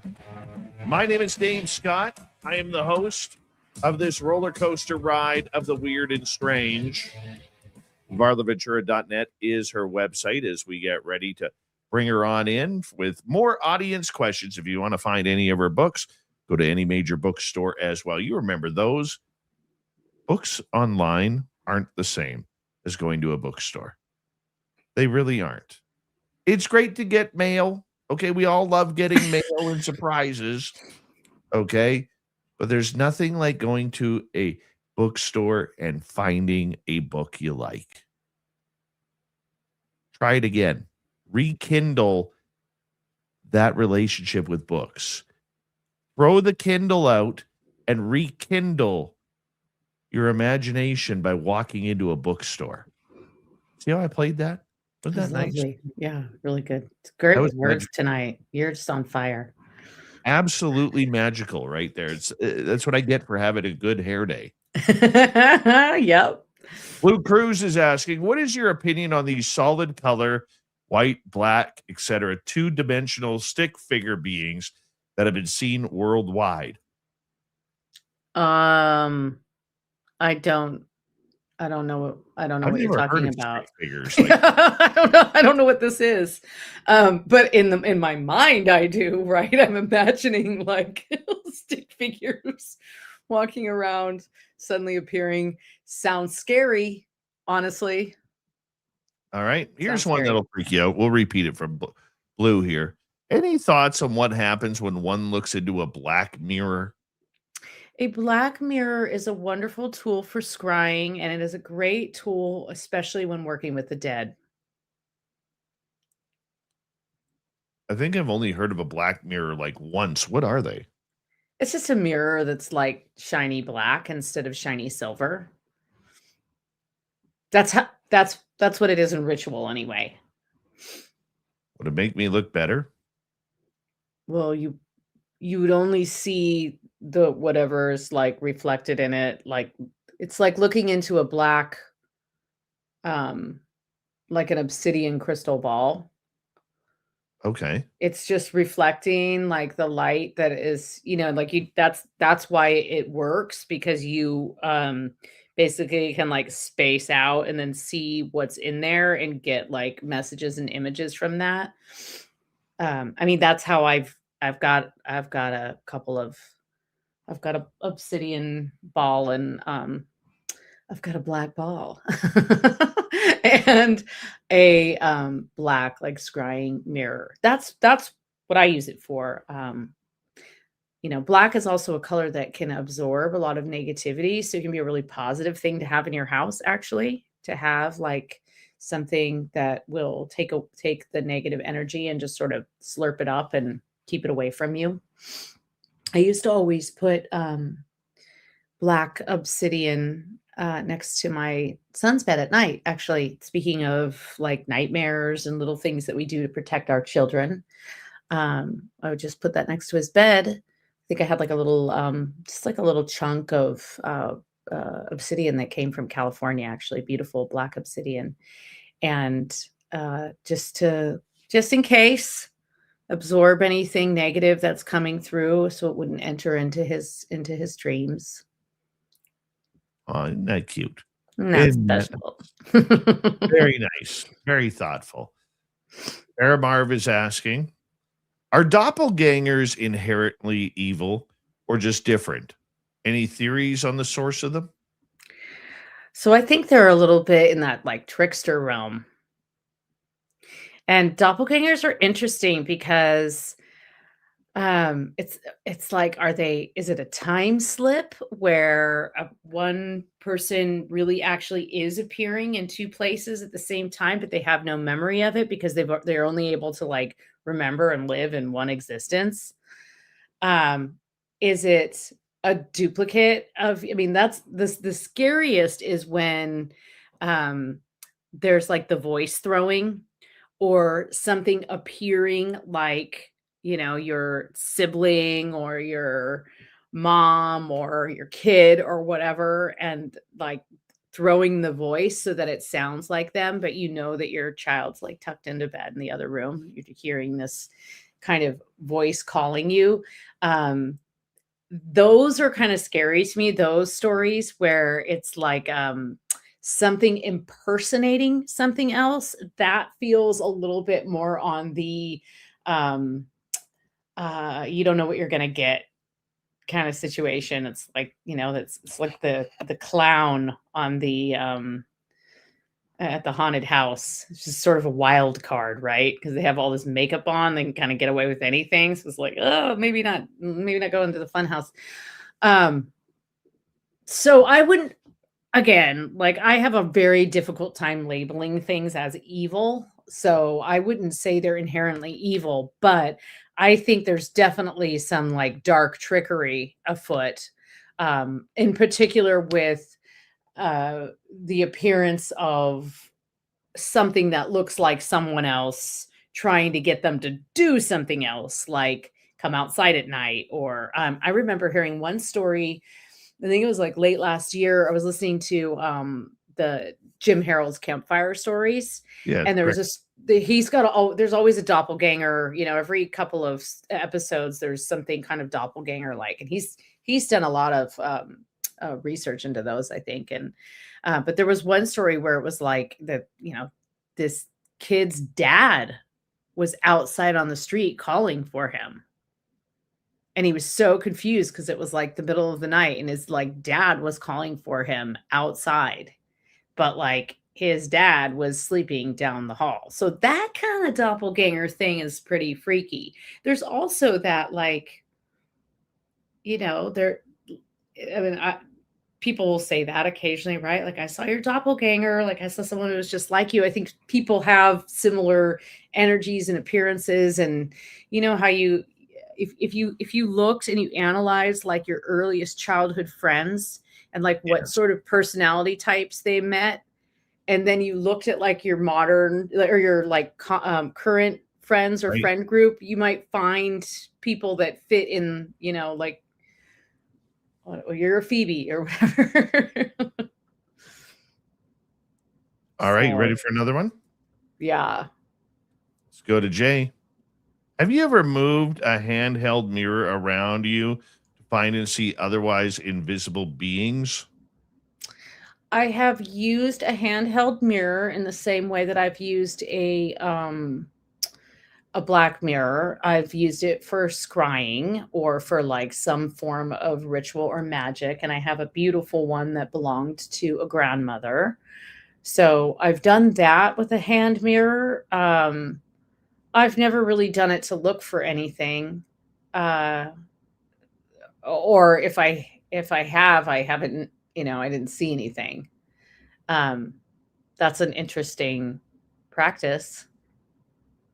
I don't have a lot of, I have seen maybe 5 or 6 ghosts or paranormal creatures in my life, and I have felt like probably dozens more or heard. So I don't always get like visual. I don't always get the like visual encounter. So I don't even know if that would work for me. When you mention the word scrying, for people who Scrying. may not know what that Oh, is, please explain. yeah. Scrying is just a form of divination, basically where you sort of look into something. It could be a crystal ball. It could be a dish of water. Water's often used in scrying. Um, it could be like a mirror or some kind of reflective surface.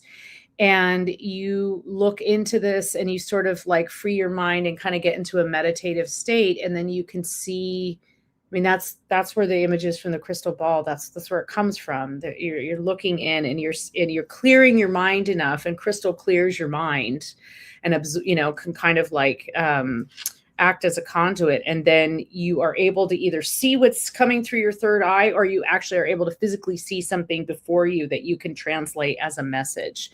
That's what scrying is. Sometimes people use other tools with scrying, or they'll set it up with like a pendulum or something like that. But basically, I like to define scrying as like spacing out for psychic reasons.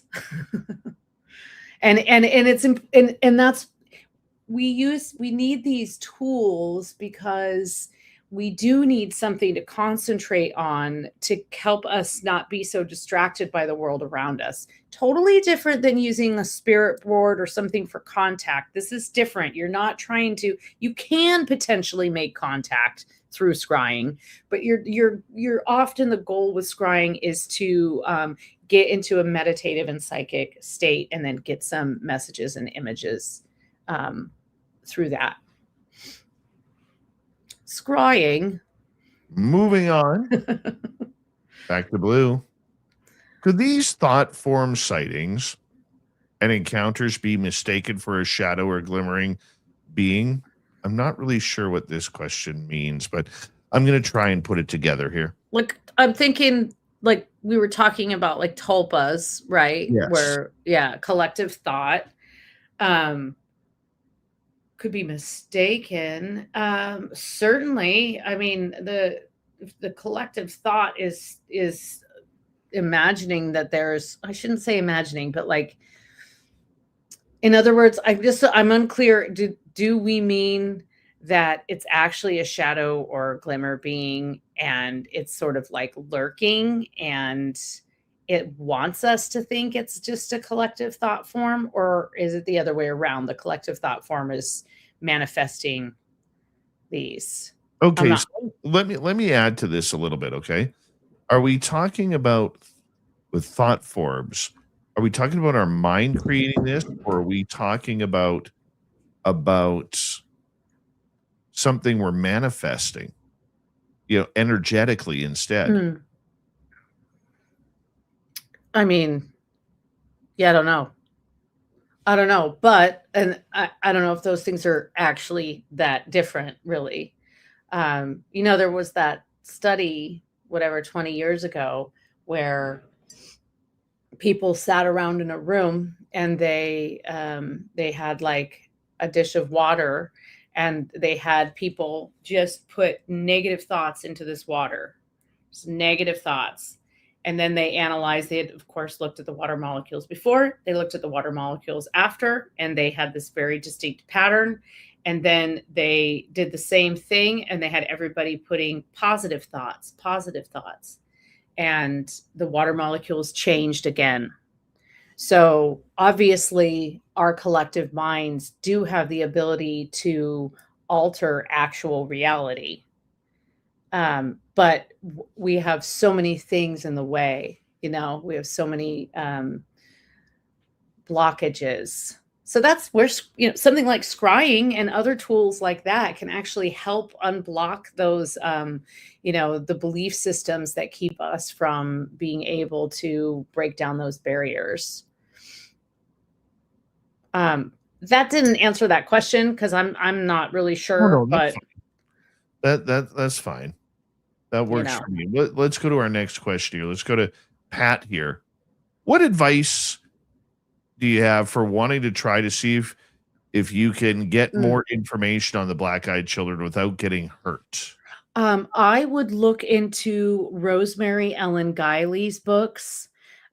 She's passed away now, but she is one of the people that I think did the most and most trustworthy and least sensationalized work on black-eyed children. So I would recommend her books. And she was a frequent guest on Coast to Coast talking about black-eyed children. A very prolific author, wrote about a lot of different things. And actually, I was on a show with her one time, and black-eyed children came up, and off air, I said to her, "Do you think they could be changelings?" And we kind of had a little discussion, it was a 2-minute discussion off air about that during the break. So, just that's what I would do. That's where I would start. Go that route. Hey, we're really plugging books today. Go to your bookstore or look wherever books are sold. Rosemary Ellen Guiley. I think it's Guiley. I know she wrote a book on black-eyed children, and I can vouch for her as a researcher more than I'm sure if you look it up, there's lots of people who've written about it, but I can just vouch for her work because I had a lot of respect and admiration for her. So yeah, do that. Actually, I don't think I have a copy of I don't remember if she'd had one or multiple books on this subject. I don't know. I know we could have a book club. We could totally. Everybody out there in Spaced Out Land, look for, a Rosemary Ellen Guiley book on black-eyed children, and then we'll come back and discuss. Yeah, David Weatherly, who's a good friend of mine. Oh, yeah. He a book. Yes. Oh, he's a wonderful. Yes, he's also would be a great resource. David Weatherly. There we go. Yeah. Absolutely. Yeah. Thank you, Claudette. Mm-hmm. Appreciate that. And they may have actually. I think they knew each other, David Weatherly and Rosemary. Certainly, they must have overlapped over the years just because of the subject matter that they both write about. Yeah, David's amazing. Absolutely amazing. He's a great writer, and he's actually a really good writer. Like there's a lot of people out there that are writing about these things, and it's all kind of fascinating, but it's not always easy to read. This because of skills. Explain the changeling phenomena. What's that? Explain the changeling phenomena. Okay, a changeling is a fairy switch. So a changeling is essentially a fairy child that is left in place of a human child, and the human child is taken away to the fairy realm and is given this rather delightful hybrid life living among the fairies, and given all kinds of sort of supernatural gifts are bestowed upon them. So it's kind of a good deal for the human child in many ways, not so much for the human parents. And then the changeling then is the fairy child that's left in place of the human child. And this is like usually a few things kind of stand out. It's not always recognizable at first, but a few things stand out. They may be growing a little faster than the average rate. They may have like an extraordinary intellect at a young age, be walking sooner, usually are gifted with musical and artistic talents that are a little bit above and beyond your average person. And, I think they're like, I personally consider Bjork a changeling. I think she's got, fairy realm vibes, and her voice is the greatest evidence for that. But I do want to just say one thing, and that is that we do know today a lot more about medicine and birth defects and neurodivergence. And so once upon a time, any child that was born with anything that wasn't 100% robust and normal, it could be, a malformed finger or, a foot that turned in. They were often considered to be changelings. And sometimes that was okay, but oftentimes it sort of created like an outcast kind of situation. And so I just want to recognize that today, like a lot of when we look back, you really have to read between the lines because they're really just talking about, like Down syndrome or something like that. And it's not something that we wouldn't say that's a changeling today. But the telltale signs typically are, this like otherworldly kind of musical and artistic talents as they grow up. Do you So that's changing. now do they always live in that Peter Pan type child world? No, no, they grow up. They're human. They grow up. They're. I mean, they grow up like a human. They age. They just age as if they're a regular child, but maybe not quite, right? Like maybe they grow faster, perhaps they live a bit longer, and they have these supernatural abilities at the same time. So no, like parents sometimes don't even know or aren't really sure. And often, and when you're a parent, you love your kid anyway. Like you're gonna love that baby no matter what. So if it's got, I mean, it could be anything too. Like if there was if there was like a birthmark or something, like major birthmarks were sometimes thought to be like marks from the fairy realm. There's all kinds of things ascribed to that. I guess what I'm saying is when I mentioned the Peter Pan, childlike, is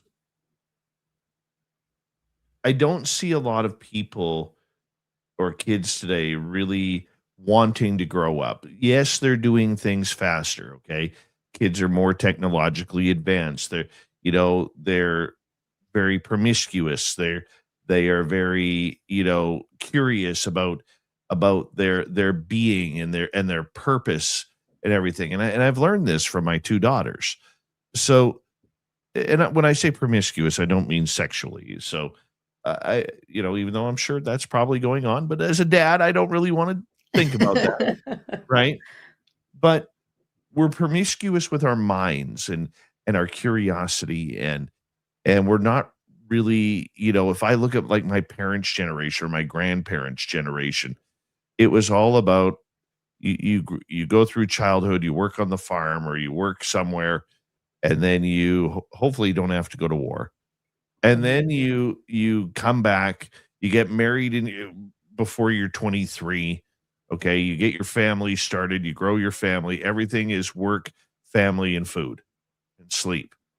And if you're lucky, maybe a vacation. Man, it sounds like today's society, to be blunt. But when we look at that, Yeah, actually. but when we look at today's kids, they're more accepting. They don't care what you look like. They don't care about your sexuality. They don't care Mhm. about your religion. They just want to live. Yeah. And there's that childlike innocence, that Peter Pan type innocence that kind of Mm. goes along with that, Varla. And that's kind of what I was aiming at. Yeah, yeah. Well, yeah, I certainly see that. I see that with my son and his friends, and sure they might act tough when they're walking into the rink, but they're all playing Minecraft. Like they're still playing Minecraft, It's yeah, I think I would agree with that. I think that the generations that are kind of coming up to like mid-20s or so right now, back and then younger, there is less of a hurry to jump into the grind of things. Certainly compared to like the experience I had growing up, and you and I are the same age. Like when I was that age, I thought, I was like trying to move out of the house. I think I moved out when I was 17. So that's really young. It Um, is.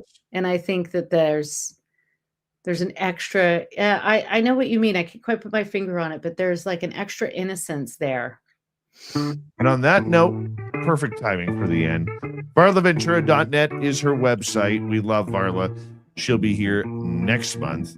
Coming up next, Swamp Dweller and the UFO Report. You're listening to Spaced Out Radio with your host, Dave Scott.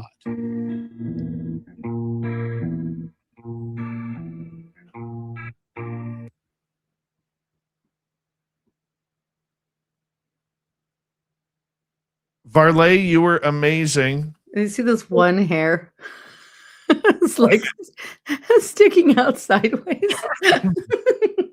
That's you. That's That's Varla me, Ventura stuff. sticking Right? out sideways. That's how I roll. Go get some sleep, my dear. I'll keep you in touch. Okay. Thanks, Dave. Good night. All right. Bye.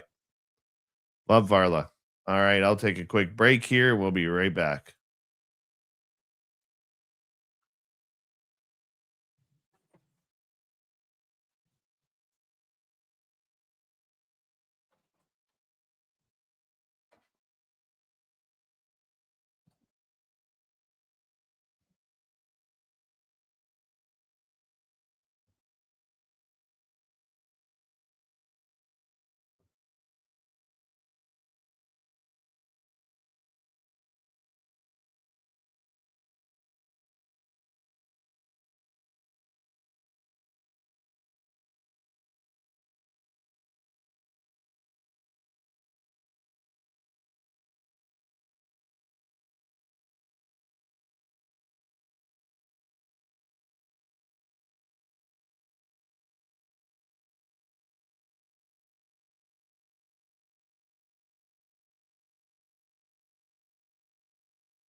All right.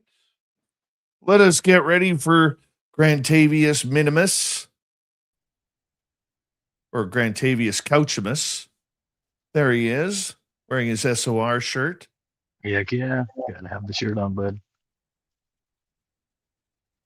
That's going back a ways. That's our Vegas shirts. Yeah. Yeah. Well, I told my son, I said, grab me a shirt out of the hamper because I just got my clean clothes done and they're all just lying in the hamper. And he grabbed this one. It was meant to be. Wilfred Brimley, welcome back to the chat room. How's the diabetes? Give us an update if you don't mind. I got a question for you on your zip code. Are those zeros or O's? Zeros. Thank you. We got 2 minutes. Perfect.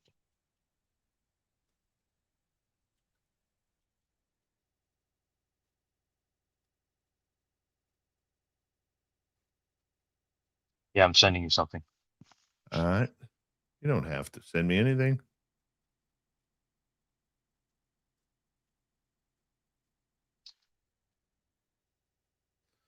Oh, you're gonna love it. I have to send it. All right. All right. That's gonna be awesome. Okay, hold up. Order placed. It says order placed. Thanks. Confirmation will be sent to your email. Is that a fishing hook on your hat? It is. Nice. Oh yeah. Nice. I like that. Wow. All I'll right. take it. River Dog, how you doing, buddy? Thank you tonight to Pat ×2, Claudette, Gizmo, Area 54, Mel WD40, Blue Cruise, and Kitty for the super chats. Greatly appreciate it. Hope you enjoyed Varla, varlaventura.net. Get your tickets for Caribou Con at cariboucon.com. I want to see all of our listeners up there, up here, September 18th through 20th. If you're in the U.S., get your passport, or if you're driving through, just an enhanced driver's license will do. Come up for the fun. Come up for the fun. Shop at our Spaced Out Radio store. We do not have ugly swag, people. No ugly swag. So make sure you check it on out. And here we go, Grant.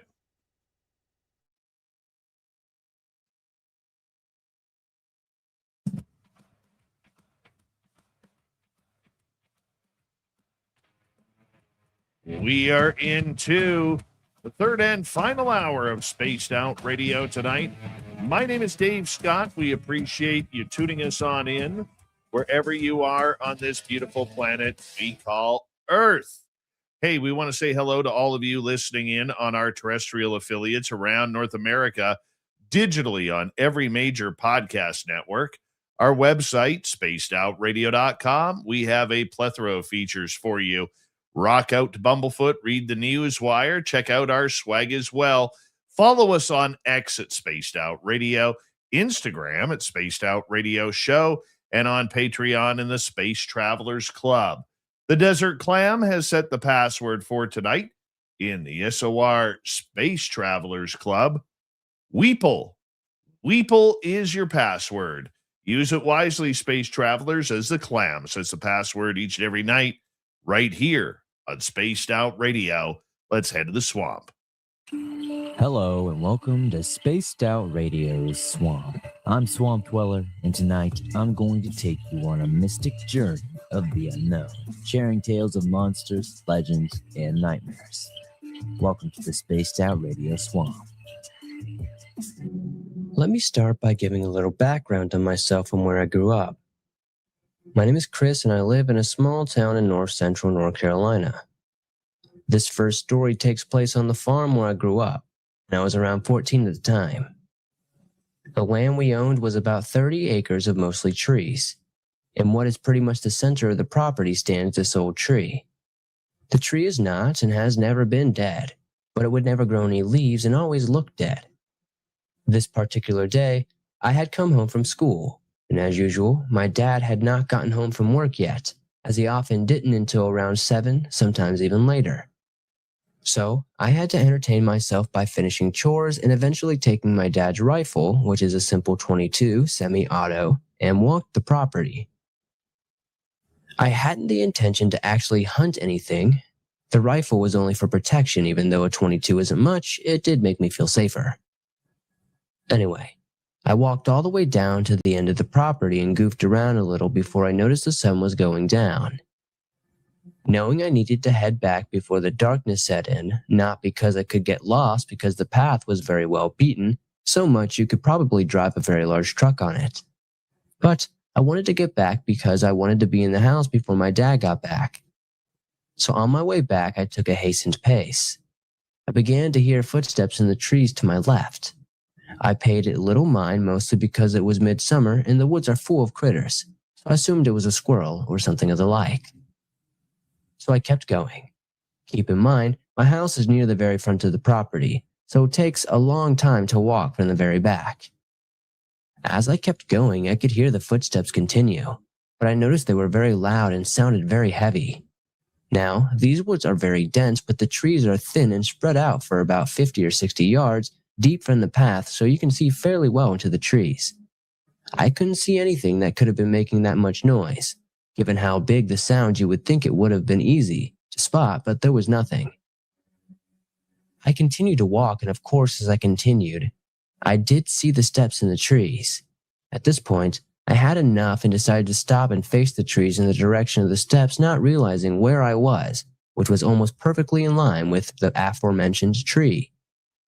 I fired a few rounds into the woods and waited. I didn't hear anything, so I decided just to move more quickly to home. But as I turned and took a step towards home, the moment my foot touched the ground, I heard the voice of a woman whisper in my ear. Now, what truly terrified me is that I felt the heat of the breath in my ear. As soon as I did, my eyes did what I can only describe as the vertigo effect. It's a bit anticlimactic, but that terrified me for a very, very long time. My second story takes place on the same property, but inside the house this time. A little backstory on the house: it was at least 100 years old. My dad told me that when we first moved there in the 90s, the house had no foundation or running water. Now, this day, I was around 12 years old, and I was on the second floor of the house looking through one of those closets out of boredom, and I stepped on one of my sister's old baby alive dolls, and it started crying, which made me jump up because I didn't see it, and it was the last thing I was expecting. So, I picked it up and was going to take the batteries out so it would stop. When I turned the doll around and opened the Velcro that hid the batteries, I noticed that there were not only no batteries, but the entire housing for the battery pack was gone. And the moment I noticed this, it started crying even louder and began to wiggle. I freaked out and threw the doll back into the closet and ran down the stairs. As soon as I got to the stairs, I leaped from the top stair to the first floor in one bound and straight out the front door, where I stayed outside till my dad got home. Thank you, Swampy, for another creepy story. If you want more just like that, head on over to YouTube, type in Swamp Dweller, hit subscribe, ring that bell. Thousands of stories for you to listen to each and every night and day and night again. Hey, we have a busy UFO report coming on up. Let's get Grant Baker right to it. Staring at the stars tonight. Signals shining in the sky. Grant's got the stories breaking through. What's hidden now comes into view. From distant light to secret clouds, mystery strikes back from mountain miles. Latest news, truth revealed. Every signal slowly peeled. So tune in close, don't miss the facts. UFO facts, we've got your backs. Please don't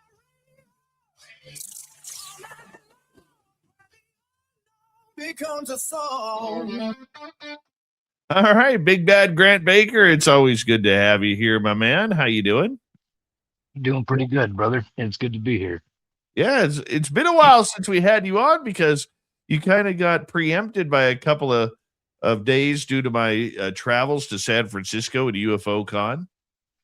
How'd that go out for you anyway? I saw a bunch of videos. You looked like you were having a lot of fun, especially with that huge picture of you on the wall with your tongue hanging out. Well, yeah. I got to explain that. Paul Hynek, the son of Dr. J. Allen Hynek, he speaks at a lot of UFO conferences. And a few years ago at UFO Con, him and I kind of started making fun of each other and putting us in each other's presentations. So Paul decides, or a couple years ago, when this started, probably in 2022, is when it really started to light up. We spoke at UFO Con together, and then we spoke at the MUFON conference in Denver. And so I always, go up there and I say, I put a picture of Paul up and it usually has a little statement of, Paul is not funny. Don't laugh at his bad humor. It's terrible. We're talking like Ray Romano type of bad, people who think they're funny, but they're not. Bob Saget type of humor, not funny, you know? And so it's just kind of continued. So this year, me being an MC, I'm not speaking, but Paul decides to put me in there and do an AI picture of my eyes crossed, my tongue hanging out of the side of my mouth, like I'm some sort of dog waiting for a treat. So it's all in great fun. And it was funny because going back to 2022, when I spoke at MUFON's symposium in Colorado, I had a big sign up that was like, Paul Hynek is speaking here, and he's sitting in the stands, probably 12 rows in. And I'm like, this is my reminder to all of you. He's not funny. When he's on stage tomorrow, don't laugh at his jokes because they really are not funny. Okay.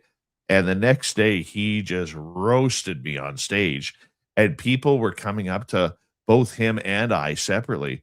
What's with this feud between you and Dave Scott? Do you guys not like each other? And we are just absolutely, laughing our guts out over this. But I love Paul Hynek. He is just absolutely incredible. And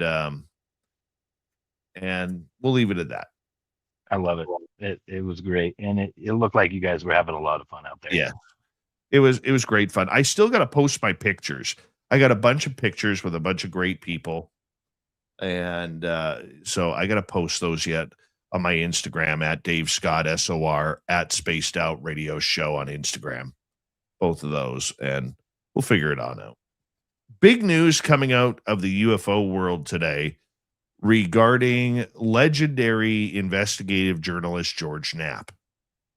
And do you want to take this one, or do you want me to? You're talking about the tension between George Knapp and Mark Christopher Lee. Well, let's break that down for a second first. Mark Christopher Lee, he came out about a month and a half ago stating that he had sources claiming Donald Trump had a speech prepared to disclose. And he eventually came out and stated that his source may have been Nevada billionaire Robert Bigelow. And he has been putting some text messages and pictures out on X, especially, kind of trying to hint and prove that his source was tied to Robert Bigelow. Well, George Knapp went on X today, and it's actually quite humorous. He shows a little bit of anger with this. So Mark Christopher Lee posted on X saying, "For those who keep messaging me regarding my source and Trump's UFO speech, here's an email from one of the sources, Robert Bigelow. Mark, I wanted to reach out to you privately regarding this situation. There continues to be considerable pushback from certain elements who effectively control the UFO agenda. These forces are determined to prevent any form of true disclosure.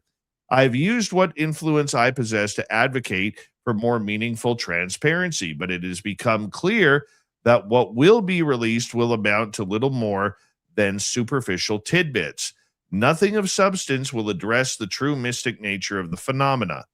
Your recent efforts are noted. These matters are complex and deeply layered. Yours, R.B." Now, George Knapp has been friends with Robert Bigelow for 40 years plus. So he responded on this tweet. He says, "This is BS," but spelling it out. "I spoke to Robert Bigelow less than 30 minutes ago. He says he has never met, spoken to, or emailed Mr. Lee.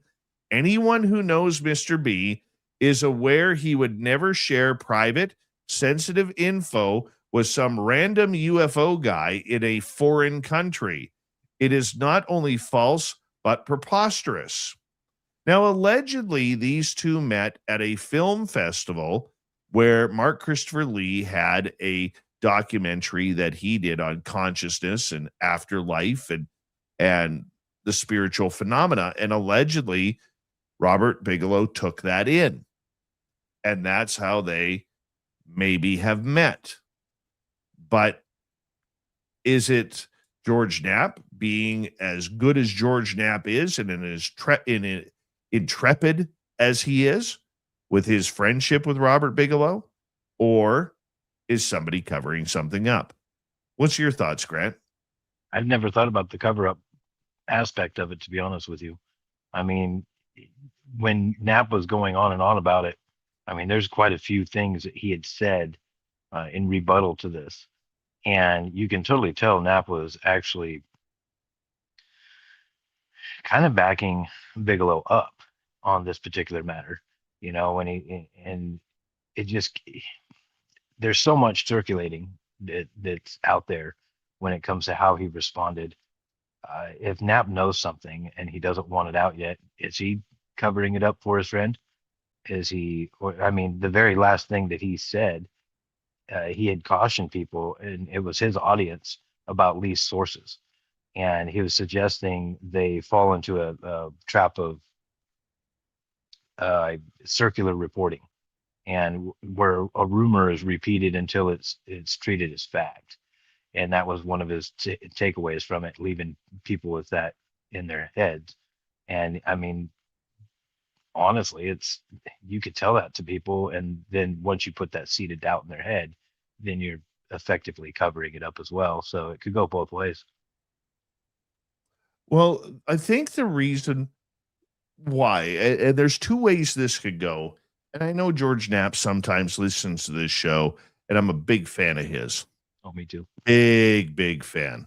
You know, I mean, that beard of knowledge that he has regarding the UFO subject, I don't think there is any journalist out there that is more tied into the program than George Knapp. And the one thing that I will say about this is George is very calculated as a journalist. He's been a journalist for nearly 50 years.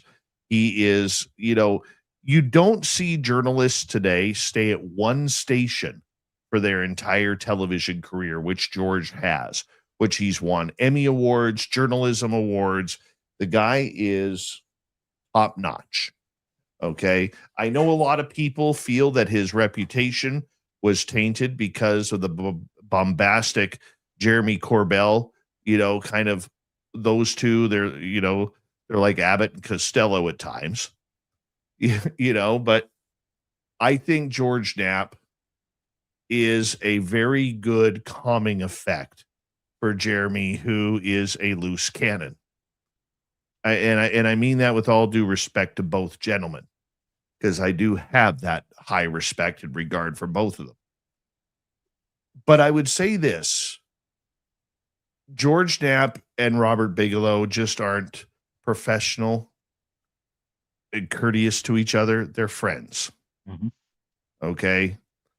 It was Bigelow who originally made a radio show with Knapp, Art Bell, and I believe Linda Moulton Howe in the 90s that eventually turned into Coast to Coast AM. We're dealing with somebody who has an extremely tight relationship with Robert Bigelow. Oh, yeah. I believe George Knapp over Mark Christopher Lee. I think Mark Christopher Lee may have been played. I'm not saying he's lying. A lot of people will, and in the UFO world today, a lot of people will come out, Grant, and they will say, oh, he's a grifter. I hate that term. Grifter. Okay. He may have been played. Yep. He may have been innocent and was just relaying what he was told. That could very well be. I had a little bit different statement that I had written down about it, and because there's friction, it's kind of like a turf war over the credibility, and because just like you say, Knapp is widely considered the authoritative journalistic voice on the Vegas Bigelow Harry Reid connection to UAPs. Lee, coming from a UK-based filmmaking background, he's kind of seen as, especially here in the U.S., as you know, the U.S. inner circle, as an outsider trying to capitalize on the current disclosure momentum. And you can't break into that circle when you're coming from that platform, unless this is something that you've been doing for years and you've gained credibility over it. Then at that point, I could see that he might have a little bit of a step in, or his foot in the door, so to speak. But in this particular instance, everything that I had read up on the situation, it doesn't seem like that's the case. It's more just like you say. I hate the word grifter, but you know, there's a lot of people trying to capitalize right now on what's going on. Here's the other thing too, though. Okay, the one thing I will say about people like George Knapp is that they are very much in the know. I would love to have George Knapp's Rolodex. I really would. Gosh. And UFOs are such they're a big portion of what he does, but they're also a very small portion. I mean, this is a guy who does a lot about crime reporting and council reporting. He digs in deep for his journalism. I mean, it's not just about UFOs with him. I mean, that may be his passion, but it is something that I believe he is well adept at talking to people. If you look at his connections, okay, he did say something though that I did not agree with on this, and that statement is where he said, I'm just going to read it here, with some random UFO guy in a foreign country. We have seen numerous accounts of people from a foreign country getting news broken, whether it's been here in Canada, but mostly one gentleman from Australia in Ross Coulthart. Yes, he's hired by News Nation in the US to be their UFO reporter and investigator on it. But Christopher Sharp, and for a long time, if you really dig deep into the podcast world, there was a time when the entire Lou Elizondo crew, would only go on British podcasts or people from the UK. This was after their failed attempt in Canada to bring the threat narrative to the Canadian government. So I don't agree with George Knapp on that one, but maybe it was a shot at all of these alleged UFO insiders communicating about what's happening in the US with foreign journalists. Your thoughts? Yeah, there's been quite a few failed attempts. The one that you speak of was a fairly gnarly attempt that went through.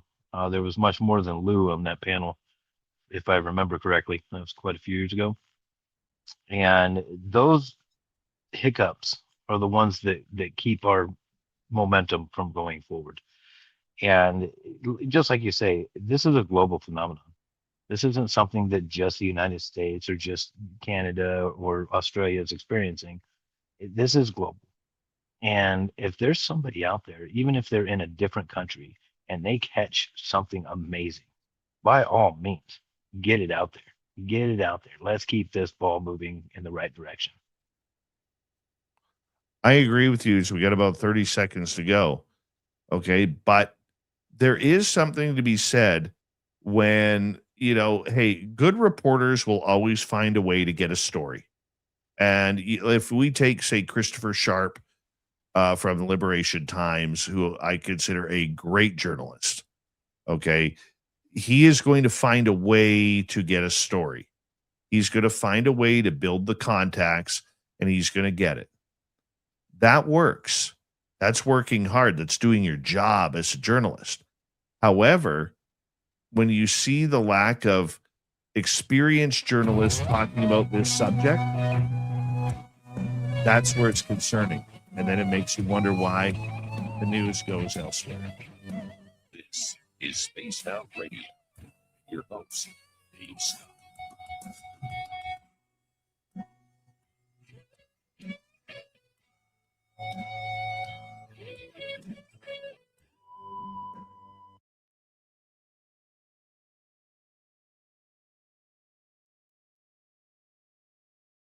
Tom King is asking, Dave, I was wondering if this guy is even real at all. UFO catfished by AI of a person who doesn't exist, posts fake news, then social media bots make it go viral.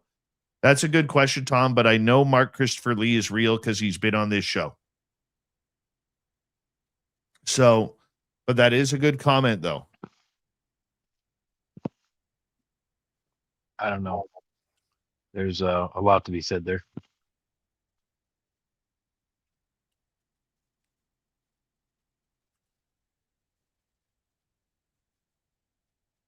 Well, you went to UFO Con. Are you going to be at McMillan's, man? No. Gosh, it's only a few hours drive for me. I know, buddy. I know. I'd love it if you were down here, man. I'd love to see you. With everything that I'm doing right now, it's just going to be really tough.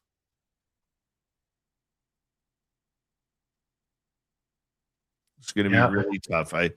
I'm expecting an extremely busy summer, probably the busiest summer I've ever had. So, any of it include the United States? Are you going to be coming down here a lot? No, I wish. Yeah, okay. I wish. I'll tell you. Here's a true story about the exchange rate. I took out from the bank machine $200 at the hotel. Because when I go to these conferences, I like to buy from the vendors. Okay. I don't need the stuff they're selling or peddling. I don't. But I do it because they're there supporting the conference. Okay. And they've paid money to be at that conference to hopefully make a few bucks. So I always like to support them. Right. I don't buy from every table, but I definitely spend a couple $100 at the tables trying to help these people out. Maybe it's a book, maybe it's a bracelet, maybe it's something really cool in a UFO or Bigfoot or whatever it is. And it cost me $315 for $200 American. What? Yeah. Holy shit. Cost me $315 for $200 American. Thank God you weren't going to euros. That's $1.50, dude. Yeah. $1.51 exchange. That's ridiculous. Well, I can attest you do go to the vendors. I've seen you do it. Yeah. Oh man, dude, that's About 2 minutes.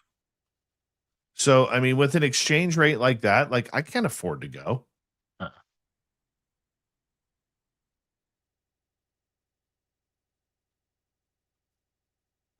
So we'll see where it goes. Give me a second.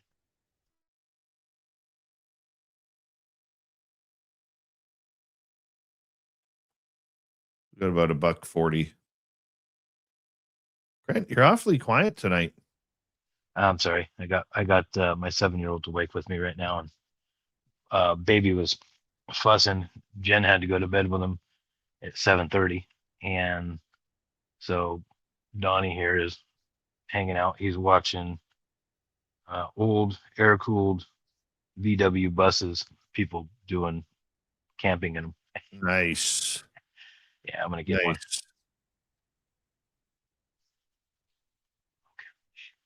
Hey, man.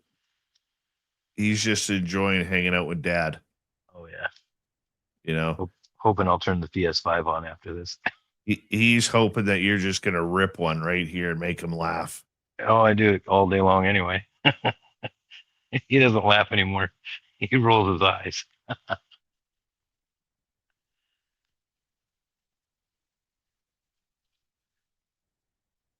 Yeah, you're rolling your eyes at me right now. Cheers, kid. All right. Big thank you tonight to our super chatters. Big Dog, Kitty Caddywhack, Blue Cruise, Mel WD40, Area 54, Claudette, Gizmo, and Pat ×2. We greatly appreciate your love and support, guys. Thank you very much. Our store is always open on our website, spacedoutradio.com. Go check it on out. We greatly appreciate it. And get your tickets for CaribouCon. CaribouCon.com. VIP tickets on sale right now. We want to see you here, guys. You're going to love it up here, I promise. Come on and join us.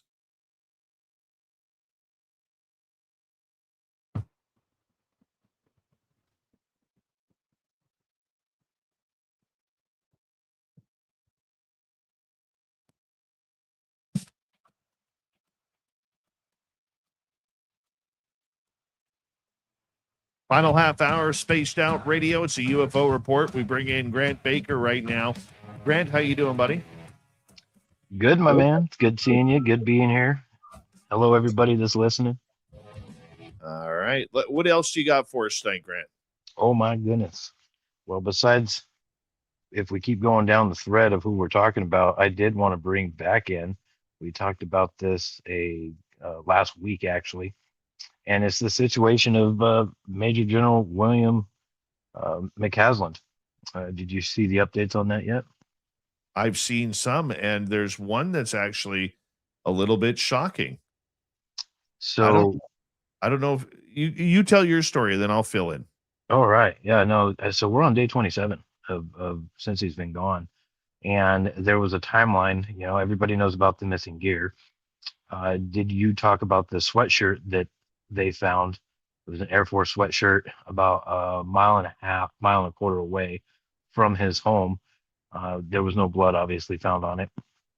And it is yet to be definitively confirmed to belong to him, but they think that it was. And the FBI and law enforcement the involvement of the search has escalated from a local silver alert to a multi-agency federal operation.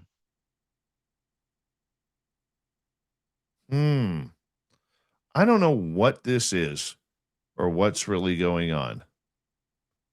I really don't. It is very weird. Now there's a report coming out in the Daily Mail that a sixth scientist has vanished. Oh, no.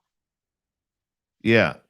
Dude, there was a video that I had watched, and it was one of those shorts, you know what I'm talking about, that you would catch on YouTube on the algorithm every now and then. Yes. And it said something about that, and I just happened to kind of gloss over it.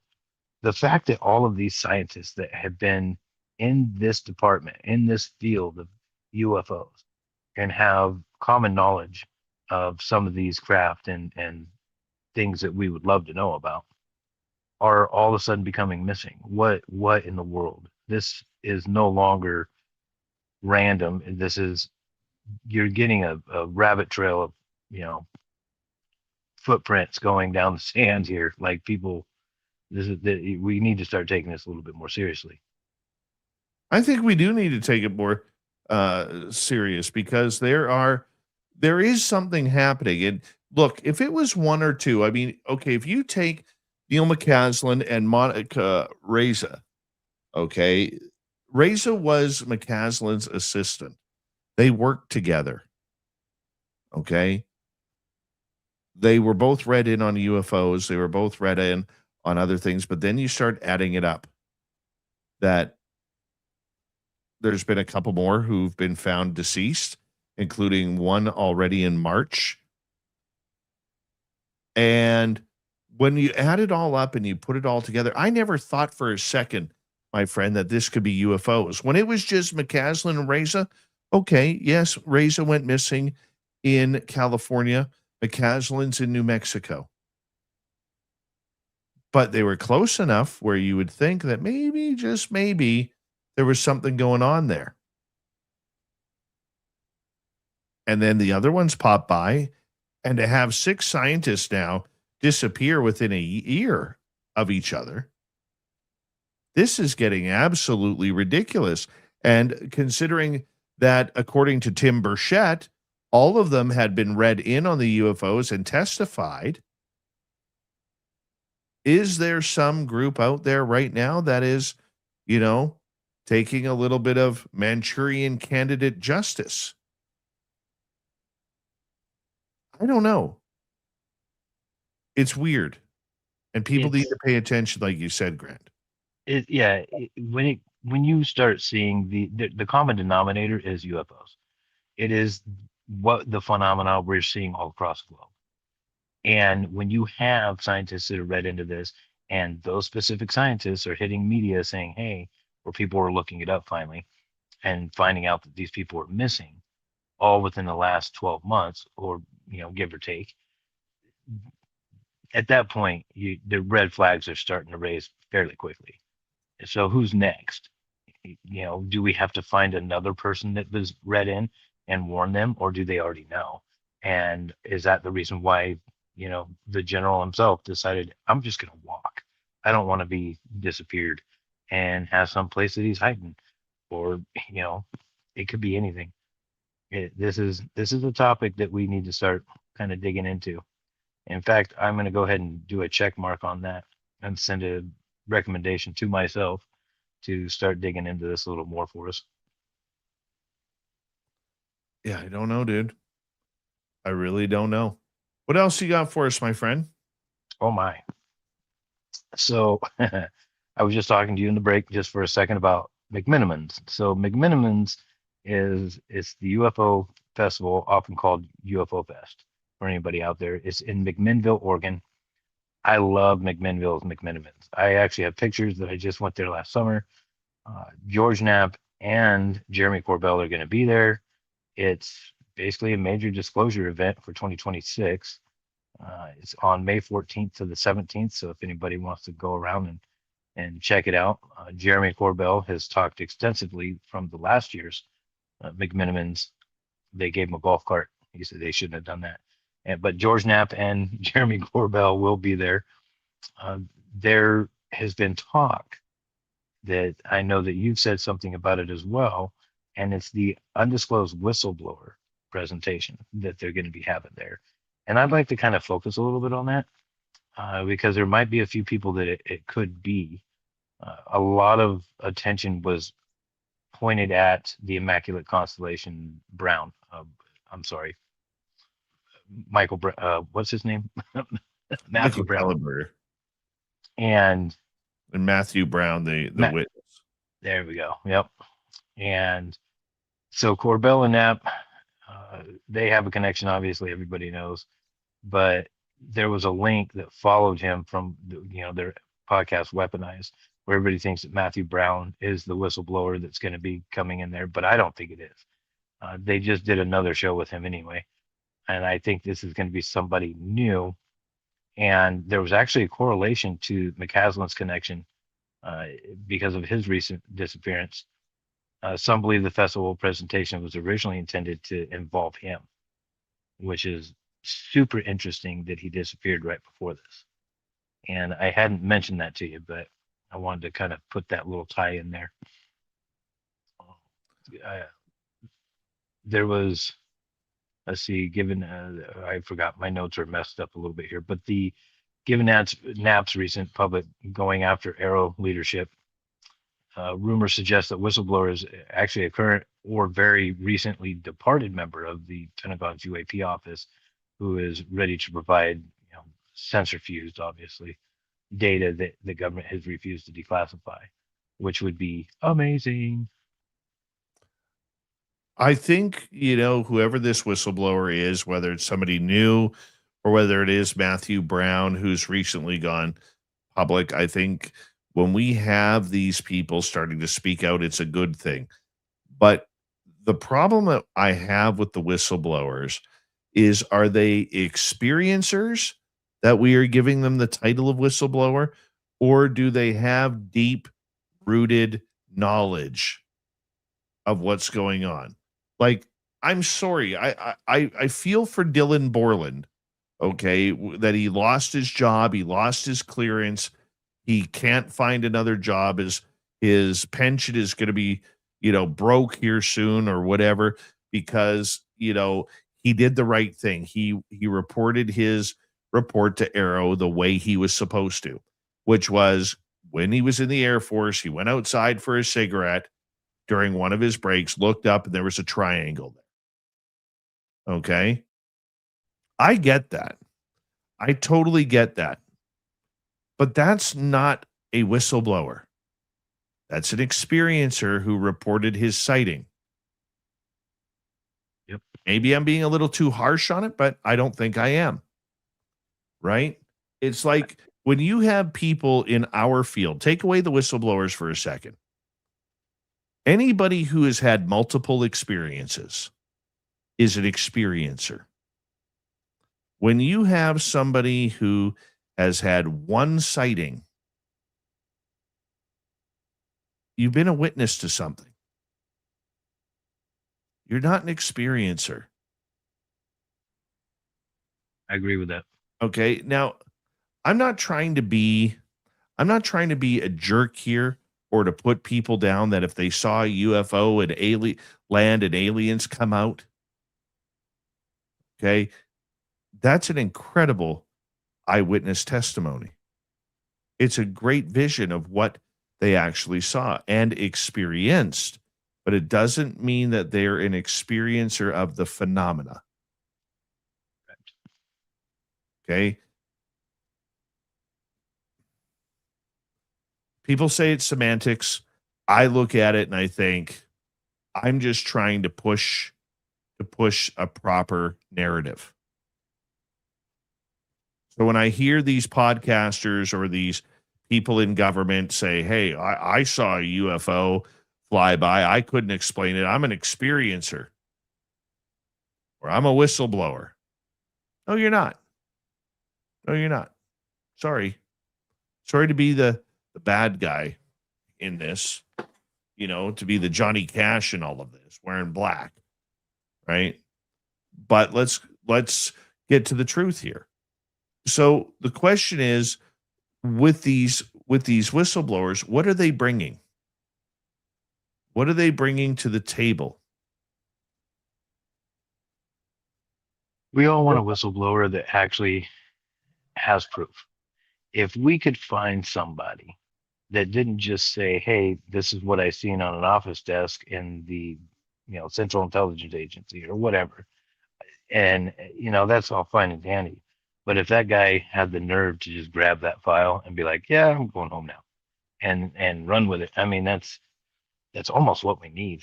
I don't know how legally that would be, but realistically, that's what we're all wanting, is somebody to actually have physical evidence, whether it's the cool metal and material that supposedly Bigelow has, or, even if the Boogosphere was real, let people know and see and dissect it and let us know. That's what we need. We need tangible evidence, not, hey, I saw a spacecraft. I mean, the Travis Waltons of the world, which there are very few, when you have a story that's never changed for years and years and years, which he's going through some issues, I guess, right now. But I mean, that guy, or the Bob Lazar, and all of Bob's testimony stayed the same this whole time as well. And we have those people, but now we need the evidence. Absolutely. Absolutely. All right, Grant, let's continue on here. So we got about 8 minutes of the UFO report left. Based off what you were just saying too, when it comes to whistleblowers, I had looked up, there was a legislation. It's called the Sunshine Week Bill. And this was on March 16th. Senator Chuck Grassley introduced two bills. I'll let you guys look those up, but it's S4099 and S4100, aimed at expanding whistleblower protection while broadly focused on government transparency. Advocates like the Disclosure Foundation are pushing for these to cover personal coming forward with UAP-related legacy program information. And that's also a step in the right direction. When you start laying the foundation for whistleblowers that do have the ability to wow us, it's the wow signal that Grant Cameron always talks about, the wow factor. You lay that groundwork and they can just walk down that path and make it as easily accessible for them as anybody else. Then at that point, I think we're going to have a little bit more photographic evidence or video evidence. Even though people are going to use AI, oh, it looks like AI. Well, there is one thing that people like Elon Musk even said: if it looks too real, it might be fake. But if it, it's one of those deals where you got to take it with a grain of salt, and it also depends on the context of where it's coming from, and if they can prove where it's coming from, if they can vet it. So, but yeah, there was also another one about, there it is, the FY 2026 NDAA new provisions in the 2026 Defense Act now require the Pentagon to brief Congress specifically on UAP UFO intercepts conducted by NORAD and Northcom since 2004. So that was another little blurb in there that I had caught, which I thought was really good. The more information we can get, the better. I mean, I just wish everybody had a high definition HDMI camera on top of their house. Everybody was looking up, and we could just, like a ring camera facing the skies. That'd be amazing. Maybe I just came up with a new a new business proposition for somebody. Well, you might have. I mean, look, there's a bunch of variations of what's going to go on here in the next little bit. I don't know what's going to happen.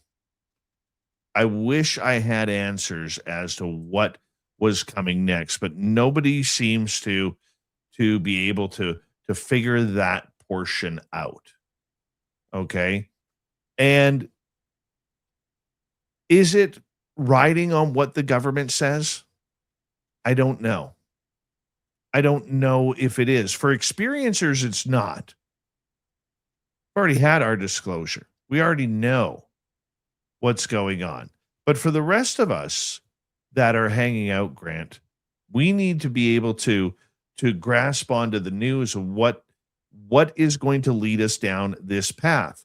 Because I think the more we push towards disclosure, the more we push towards getting answers that this phenomena is real, I think it's very dangerous to think that we're going to get a straight answer from the United States government. As somebody put it earlier, and I read this quote, we don't believe anything about our government when they tell us anything. Yet with UFOs, we're 100% all in with them.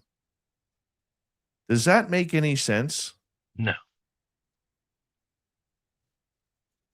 No. Well, it's just like when you were talking about, the aliens.gov, and what, last week that they put that in there. And who was it? It was someone had said, here, let me get to it. There was a stay tuned. Someone said stay tuned. Oh, here we go. When White House response, when asked about the purpose of these sites, White House spokesman Anna Kelly replied with a cryptic, "Stay tuned."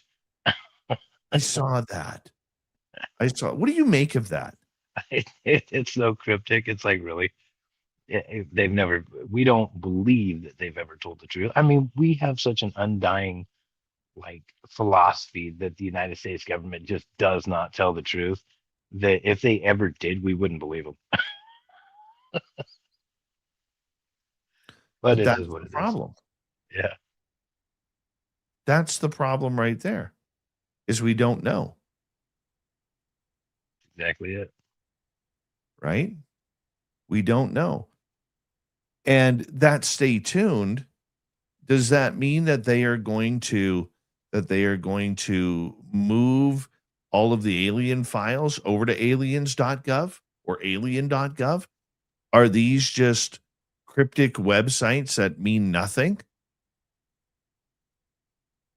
It could be. I mean, it could be the look over here, look at me, and then they're doing something somewhere else. I mean, that's one of our fallbacks when we talk about that. But honestly, if they actually did put up tangible evidence and real video photographs that are not AI generated, of course, there's a lot of people out there that will dig into it to find out. And there's going to be a lot of hours from a lot of people spent on that site researching every photograph, every pixel. So it's cat and mouse thing. It really is a cat and mouse thing.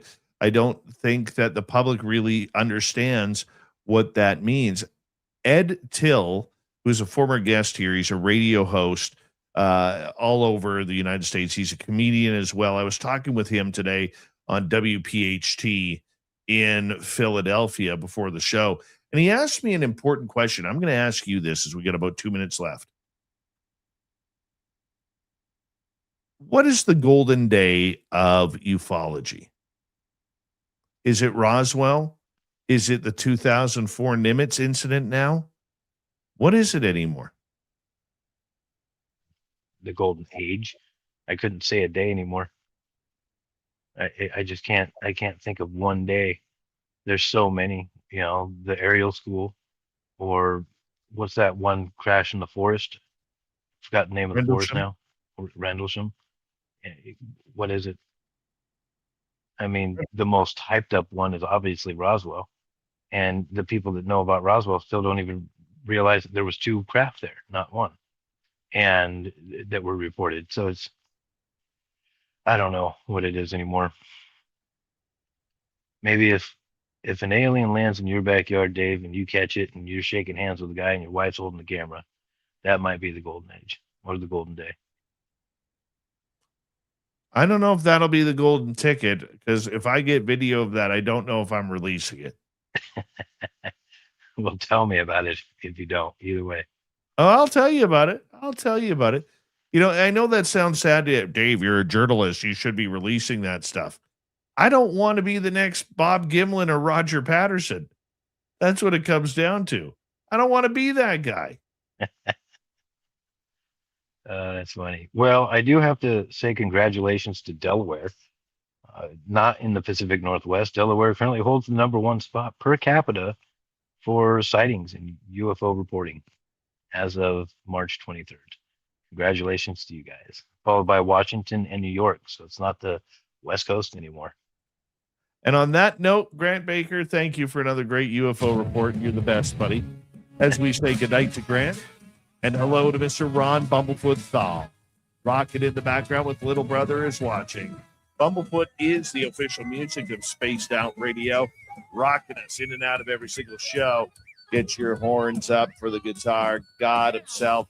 Special thanks to everybody listening in at home, at work, in your cars, wherever you may be. Thank you to everyone in our chat rooms tonight. YouTube, Twitch, LGAP, Facebook, Spreaker, LinkedIn, the Space Travelers Club, and on X at hashtag Spaced Out Radio.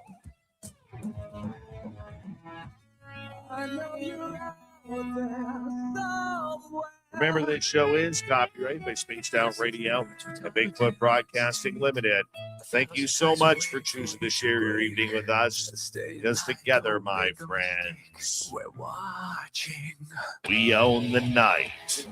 Mr. Bumblefoot, we need a favor. We need you to take us home.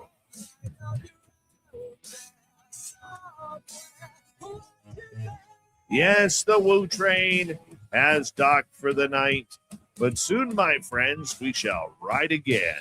Your seats are always available. Your tickets never expire. And if you want to bring a friend, we've got room for them too. Good night, everybody.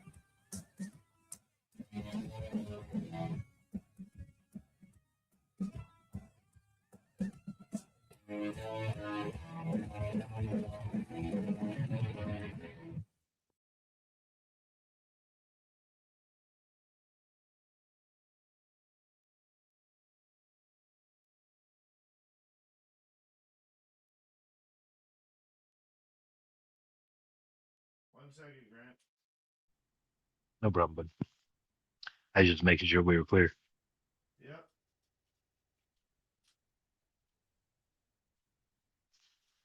Oh my goodness, dude.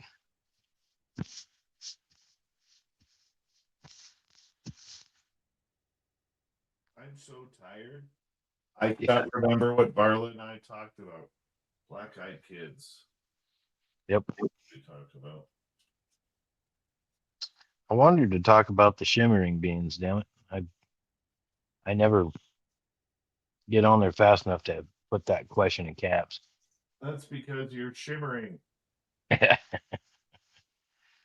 seen two of them, but actually, I think it's the same one. I've seen them 2 times in one house and one in another. And I thought it followed me around, and then after I've actually put my hand through it 3 times, I think it's left me alone now. I get you. I get you. Yeah, get rid of that. Get rid of that. And let's go like this. 1 second here, little Granty Baker. You take your time, brother.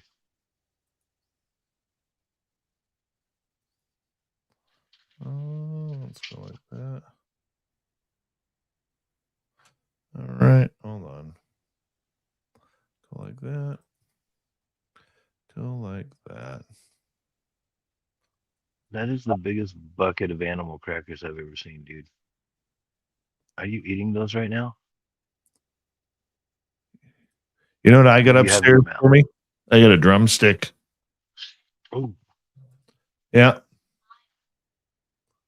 Yep. I just had that yesterday. See all the birds in there today. Yeah. Grabbing that drink of water. All right, what am I doing here? I gotta go like this. I apologize for hour 3 on my end, guys. I'm just really tired today. Holy cow. I don't blame you. It's been a rough week. Been a big push this week, man. You've been doing a lot though. Way too much. Way too much.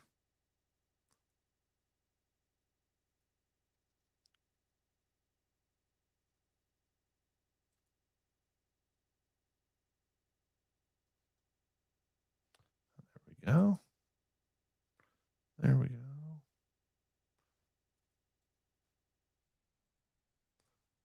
I just know that it'll slow down soon. And once it does, then I can start concentrating more. It'll be good. Yeah. I think so. I'm looking forward to it. I am. Yeah. I mean, summer's coming. How's the weather up there? I think we're into about our 7th spring now. Yeah. Yeah, your fake springs. Yeah. Yeah. We have a fake spring, and then it goes back to winter. Then it'll go back to spring. And then it does spring, spring, spring. And then finally when July hits, it says, okay, I'm summer. Then it goes back to spring. Yeah. It's like, geez, it's all over the place. No, totally. That's totally our life here. Yep. Totally our life. What's the elevation where you're at? We're about 3/4 of a mile above sea level. Okay, not too bad. Yeah, we're at 45. And it's the only month that we can guarantee hot weather is August. The only month. Well, you know what? It's at least you're not being hit with snow. Not this summer, unfortunately, for this winter. I woke up to 1.5 inches of snow this morning. And by the afternoon, it was all melted. Yeah, it's funny because a lot of people where I live, they complain about the snow. And I'm like, dude, I live on the lake. I love the snow. I want snow. You're And I mean, lake. What's that? You're lake people. Yeah. Well, yeah. I mean, and then like across the lake is my boat. And so like when there's no snow for a winter, I get scared because there's not enough runoff to fill the lake the way I need it. Because I mean, my boat takes up 4.5 feet of you know, it goes 4.5 feet underwater. And we got a sandbar out in the middle of our damn lake that I got to go around if it's too low. I mean, our average depth of my lake is 8 feet. It sucks. Is that a man-made lake or it's just natural like that? It's Upper and Lower Klamath and Regency above that. And I mean, it's not really man-made. They do have a dam, but it's small and it's more of a waterway to allow the river to get water, and it's constantly flowing. So there's constant water going out of this lake.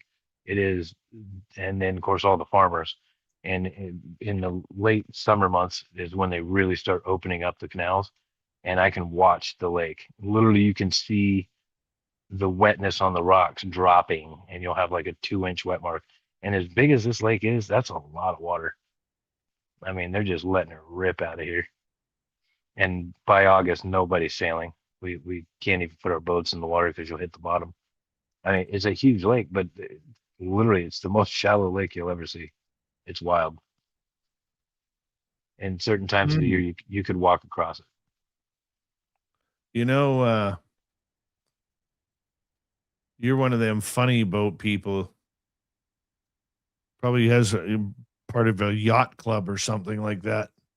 Definitely am. I'm part of the yacht club, Klamath Yacht Club. My boat's down there at the marina currently. You want to hear a funny story? Fuck yeah. Kirsten Howell III, how you doing? So I went to the British Columbia Institute of Technology to get my broadcasting degree, okay? And going into second year, we would do these tours of media outlets across the province.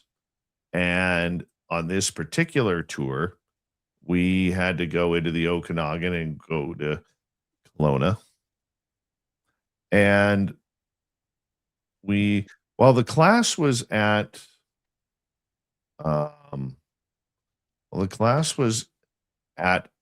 one of the radio and television stations, one of our members of our class disappeared. And he happened to walk into the Kelowna Yacht Club. And he's absolutely tanked. And this is at this time, he was a 42-year-old guy, literally sailed around the world. One of the most brilliant guys I've ever met, but he literally sailed around the world on cargo ships to see the world.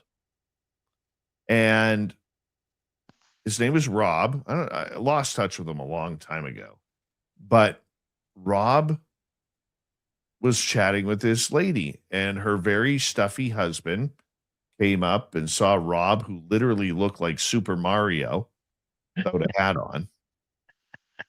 And they threatened that if he didn't leave the yacht club, they would call the cops.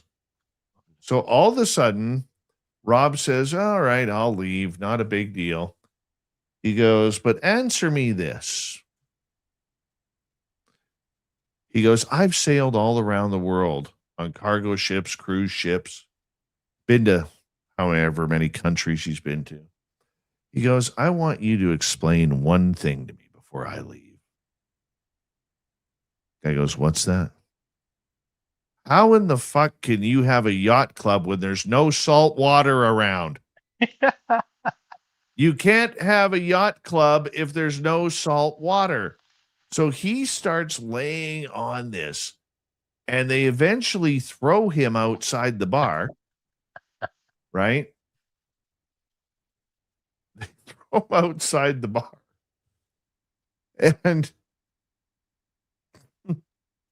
And he starts yelling at the wall of the yacht club.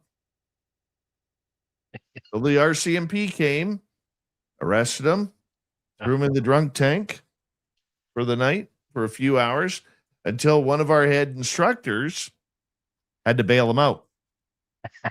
Take responsibility for the 42-year-old. He sounds like a guy I'd like to hang out with. I get back to my hotel room at 2:33 in the morning, and he's in my bed. Oh no. He's in my bed and he will not move. And I'm like, you son of a good. And all he is saying in his drunken sleep is, shut up, Beavis. Shut up. He started calling me Beavis. And I'm like, I don't look like Beavis. I may look like Butthead, but I don't look like Beavis. Shut up, Beavis. Oh, get the hell out of my bed. I ain't going anywhere. Find someplace else to sleep. And I'm like, oh God. I could have got mad at it, but it was just way too funny. So yeah, Oh, man. when people go to BCIT now, they don't get to go on the provincial tour anymore, all because of my class and Rob getting thrown in jail. It only takes one. Right? Oh, Oh, man. hilarious. I'll tell you, there's a few yacht clubs that I've been to. And the one here in Klamath is, you got to understand, people that are born and raised here and have lived here more than 30, 40, 50 years, some of these old critters that come walking through the yacht club, they got some amazing stories. Almost every single one of them has sailed around the world on the ocean. And this is all they got now. This is their retirement place because, housing's so inexpensive. That's the reason why I own the house that I do, because it was inexpensive. I mean, it's a massive ass house on the lake and I can afford it, which is saying something, and so they retire here. Now with my business, I run a carpet cleaning business and I'm constantly in people's homes. You would not believe how many people, and this is where I want to tie what you're saying in with what he said. A lot of the people in my community are old sailors. They're retired sailors, and they've all sailed tens, 20s, 30,000 nautical miles on the ocean, circumnavigated the globe. Most of them have. And I'm like, well, why aren't you part of the yacht club? And they're, oh, fuck the yacht club. I'm like, what do you mean?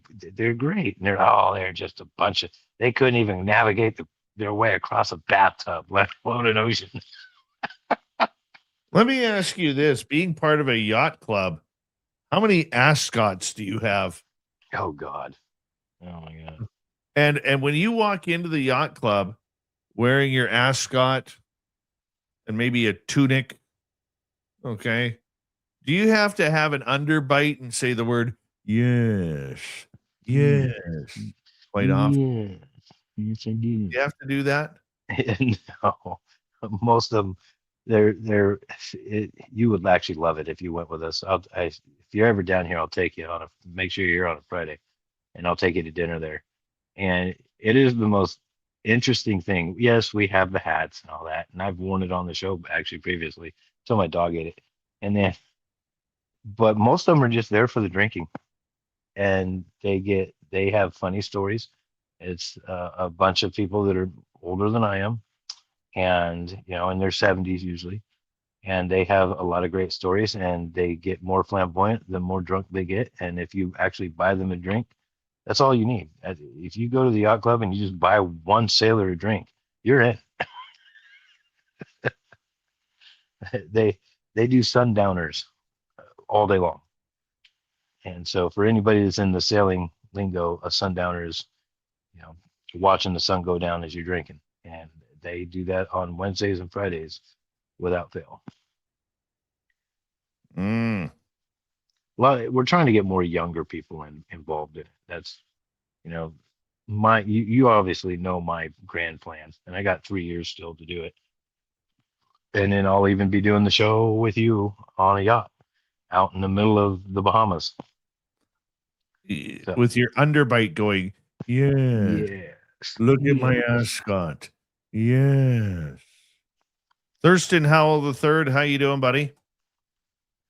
Can't go a night without saying hi to Thurston Howell the third. It's been a while since you got the band going at the end of the show there, Thurston. Just saying. God, I hate these YouTube commercials. Oh, I know, dude. That's why I pay for YouTube. Okay, what do we got here? I think we got some crocodiles here. I see that. We may have crocodiles.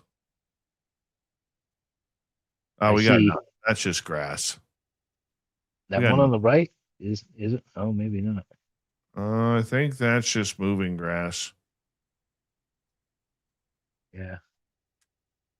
Darn it. I was excited. Last time I saw a croc, it scared the hell out of me. It was over when I was living in Florida.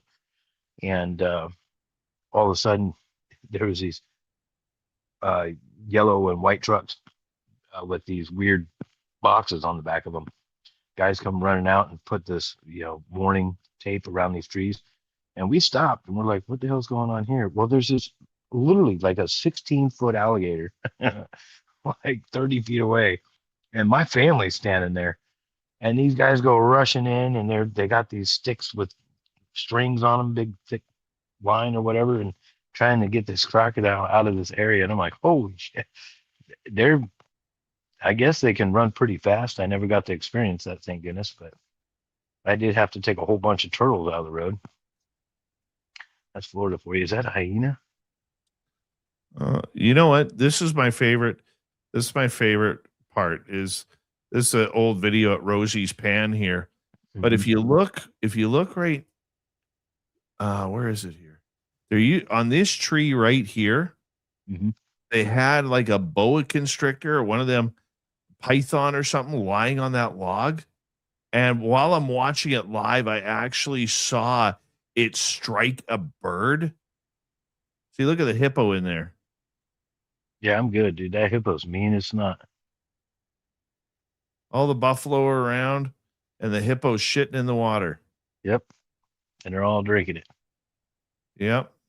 God, look at them all. Oh, this I've turd never water tastes seen good. it before at Rosie's Pan before. Yeah, I'm good. I just had a lasagna tonight, bison. Nice. Yeah, my neighbor comes over every day, and he came over today with a whole flat of lasagna, and he's like, I hope you guys like bison. And last week he brought me over a couple bison burgers. Oh my gosh. Oh, that's nice. Oh, it's so good. Anybody that hasn't had bison, you're missing out, man. That's some good meat. Zachariah Dennis, welcome. Too bad you're not doing a UFO stories. One of the videos is about UFOs. My show's done, man. I'm downloading right now. I just did 3 hours. I'm tired. We're just relaxing. Shooting the breeze, as they say, while the show is getting ready for our radio stations. All right, back to Rosie's Pan. See what's going to go on here. Look at that. 3 commercials I have to wait for. 3. There's 2. Maybe it'll let me skip. Finally. Yeah, it was on one of these branches over here, that python totally attacked it.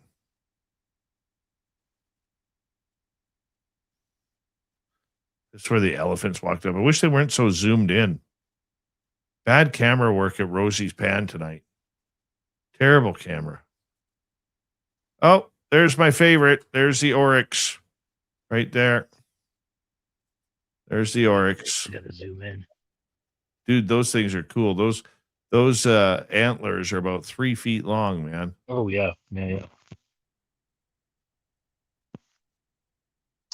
Yeah, my aunt actually just went on a safari. I didn't even know they still did that.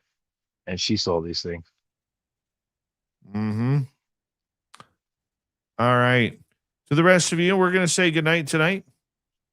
And I'm tired. I'm sorry. I'm going to go to bed. It's almost 12:20. Thank you to Kitty Cannywhack, Area 54, Gizmo, Pat ×2, Claudette, Mel WD40, Blue Cruise, and Big Dog for the super chats. Tomorrow night on the show, Adam Rizvi will be here. We're going to talk about death and how love does not know death. That's Dirty Filth making that title right there. Love does not know death. We're going to find out about that and more. This guy's a clinical physician looking into it. It is awesome, man.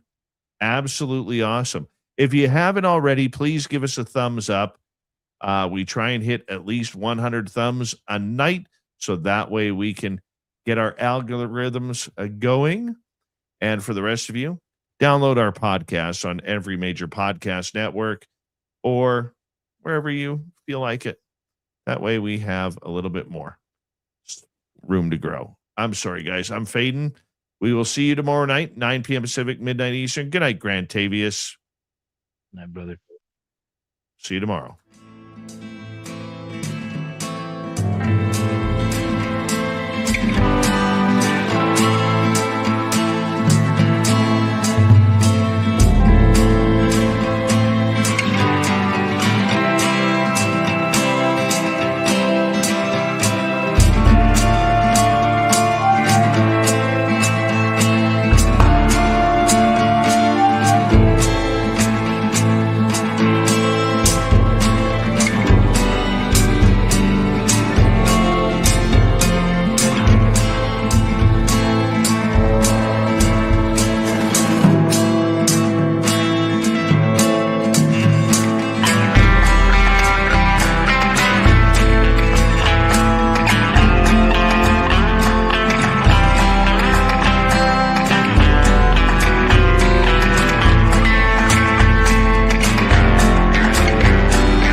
Stay healthy, my friend. You too. If you need bail money, give me a call. Always, Dad. Take care. You too.